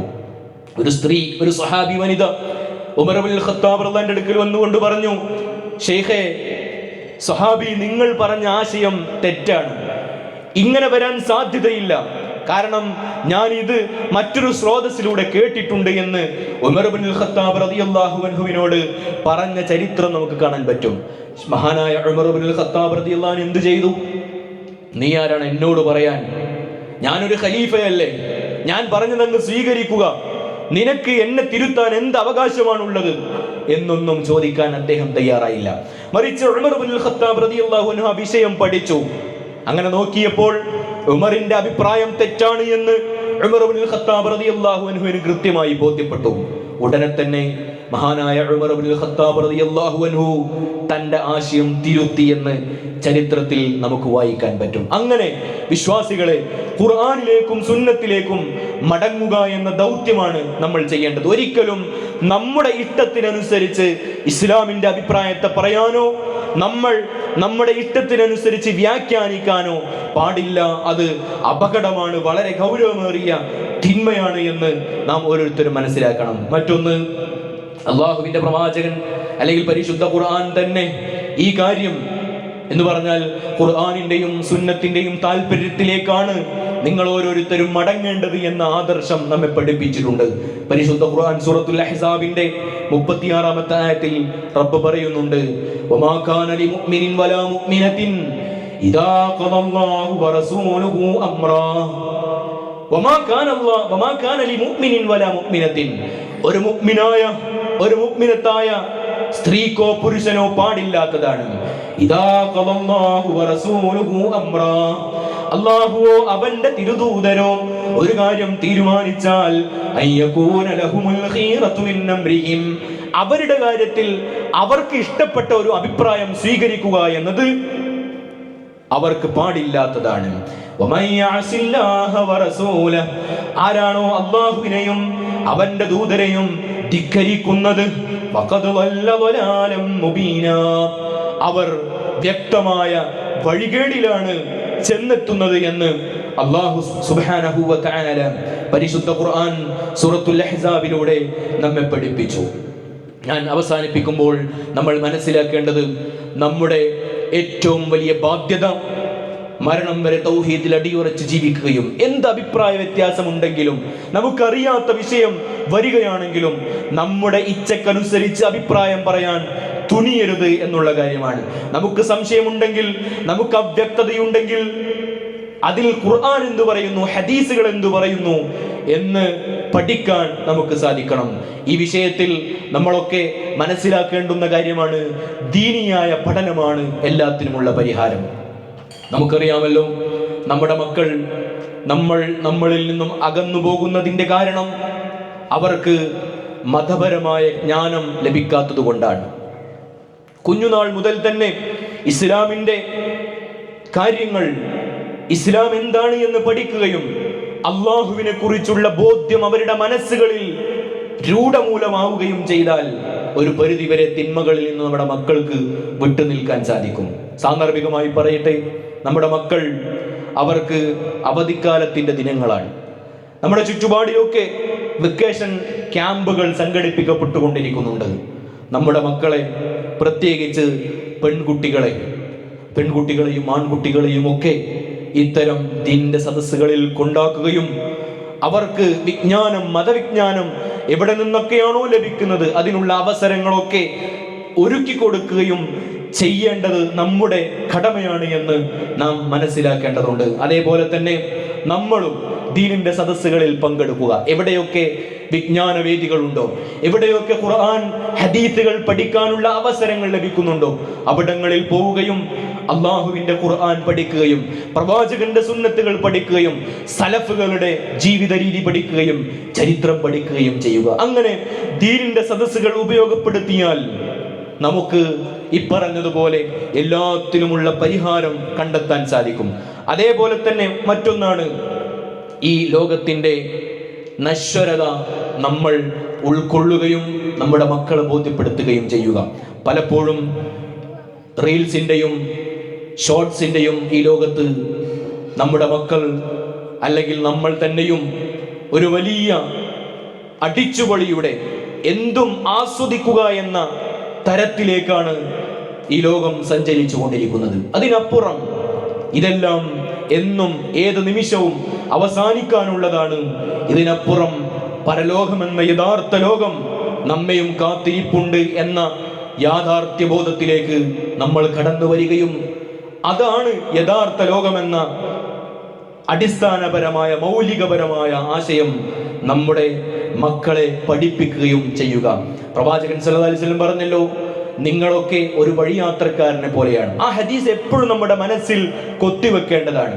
നമ്മൾ ഈ ദുനിയാവിന്റെ ശുഗലുകളിൽ, ദുനിയാവിന്റെ പിന്നാലെ ഓടിക്കൊണ്ടിരിക്കുമ്പോൾ പരലോക ജീവിതത്തെ മറന്നുപോകാൻ സാധ്യതയുണ്ട്. ആ സന്ദർഭത്തിൽ ഒക്കെയും തന്നെ നമ്മൾ നിരന്തരം ഓർത്തെടുക്കേണ്ടുന്ന ഹദീസുകളിൽപ്പെട്ട ഒരു ഹദീസാണ്, നിങ്ങൾ നിങ്ങൾ ഒരു വഴിയാത്രക്കാരനെ പോലെ. ഒരു വഴിയാത്രക്കാരൻ എങ്ങനെയായിരിക്കും? അവൻ എപ്പോഴും അവന്റെ ലക്ഷ്യം തേടിക്കൊണ്ട് സഞ്ചരിച്ചു കൊണ്ടിരിക്കും. എത്തിപ്പെട്ട സ്ഥലത്ത് അവന്റെ ലക്ഷ്യമായി അവിടെ അങ്ങ് കൂടുക എന്നത് ഒരു യാത്രക്കാരനും അങ്ങനെ ചെയ്യാറില്ലല്ലോ. അപ്പോൾ ഒരു യാത്രക്കാരൻ എന്ന നിലക്ക് എന്നും നമ്മൾ ഈ ലോകത്തുനിന്ന് വിട പറഞ്ഞു പോകേണ്ടവനാണ് എന്ന് മനസ്സിലാക്കുകയും പരലോക ജീവിതത്തെ ലക്ഷ്യം വെക്കുകയും എന്തൊരു അമൽ ചെയ്യുമ്പോഴും ഇതെനിക്ക് പരലോകത്ത് മുതൽ കൂട്ടാകുമോ, എനിക്ക് പ്രതികൂലമാകുമോ എന്ന ഒരു ചിന്തയോടുകൂടെ ഏതൊരു പ്രവർത്തനത്തെയും നോക്കിക്കണ്ടുകൊണ്ട് ജീവിക്കാൻ നമുക്ക് സാധിക്കേണ്ടതുണ്ട്. അവസാനിപ്പിക്കുമ്പോൾ, ഒരിക്കലും ഇസ്ലാമിന്റെ നിയമങ്ങൾ നമ്മുടെ ഇഷ്ടത്തിനൊത്ത് മാറ്റാനോ മാറുന്നതോ അല്ല. മറിച്ച് മുസ്ലിം എന്ന നിലയിൽ ഇസ്ലാമിനെ കുറിച്ച് പഠിച്ച് അല്ലെങ്കിൽ ഇസ്ലാമിന്റെ വക്താവായി ജീവിക്കുന്നവൻ എന്ന നിലയിൽ നാം ഒക്കെ ഇസ്ലാമിന്റെ നിയമങ്ങൾ അങ്ങോട്ട് അനുസരിക്കുക എന്നതാണ്, ഇസ്ലാമിന്റെ ആദർശത്തിനൊത്ത് നാം അങ്ങ് ജീവിക്കുക എന്നതാണ് നമ്മളൊക്കെ ചെയ്യേണ്ടത്. അങ്ങനെ വിനയാന്വിതരായി അള്ളാഹുവിനെ അനുസരിച്ച് പ്രവാചകൻ സല്ലല്ലാഹു അലൈഹി വസല്ലമയുടെ നിർദ്ദേശങ്ങൾ ജീവിതത്തിൽ പാലിച്ച് പുലർത്തി അള്ളാഹുവിൽ പ്രതീക്ഷയർപ്പിച്ച് തൗഹീദിൽ അടിയുറച്ച് നാമൊക്കെ ജീവിക്കുക. അള്ളാഹു സുബ്ഹാനഹു വ തആല അത്തരത്തിൽ ഖുർആനും സുന്നത്തിനും മുറുകെ പിടിച്ചുകൊണ്ട് അഭിപ്രായ വ്യത്യാസങ്ങളിൽ സലഫുകളെ പഠിച്ച് സലഫു സ്വാലിഹീങ്ങളുടെ മാർഗം സ്വീകരിച്ചുകൊണ്ട് നിലപാടെടുക്കുന്ന വിശ്വാസികളുടെ കൂട്ടത്തിൽ നമ്മെ ഓരോരുത്തരെയും റബ്ബ് ഉൾപ്പെടുത്തി അനുഗ്രഹിക്കുമാറാകട്ടെ. എല്ലാവിധ ഫിത്നകളിൽ നിന്നും നമ്മയും നമ്മുടെ മക്കളെയും കുടുംബത്തെയും റഹ്മാനായ റബ്ബ് കാത്തുരക്ഷിക്കുമാറാകട്ടെ. പെട്ടെന്നുള്ള ആകസ്മികമായ അപകടങ്ങളിൽ നിന്ന്, മരണങ്ങളിൽ നിന്ന്, ദുരന്തങ്ങളിൽ നിന്ന് നമ്മയും നമ്മുടെ മക്കളെയും നമ്മുടെ വേണ്ടപ്പെട്ടവരെയും റബ്ബ് രക്ഷിക്കുമാറാകട്ടെ. മാരകമായ രോഗങ്ങളിൽ നിന്ന് റഹ്മാനായ റബ്ബ് നമ്മയും നമ്മുടെ മാതാപിതാക്കളെയും നമുക്ക് വേണ്ടപ്പെട്ടവരെയും നമ്മുടെ മക്കളെയും എല്ലാം രക്ഷപ്പെടുത്തുമാറാകട്ടെ. നമ്മളിൽ നിന്നും മരണപ്പെട്ടുപോയ നമ്മുടെ മാതാപിതാക്കൾ, ബന്ധുമിത്രാദികൾ, കുടുംബക്കാർ, അവരെയും നമ്മയും അള്ളാഹു അവന്റെ ജന്നാത്തുൽ ഫിർദൗസിൽ ഒരുമിച്ച് ചേർത്ത് അനുഗ്രഹിക്കുമാറാകട്ടെ.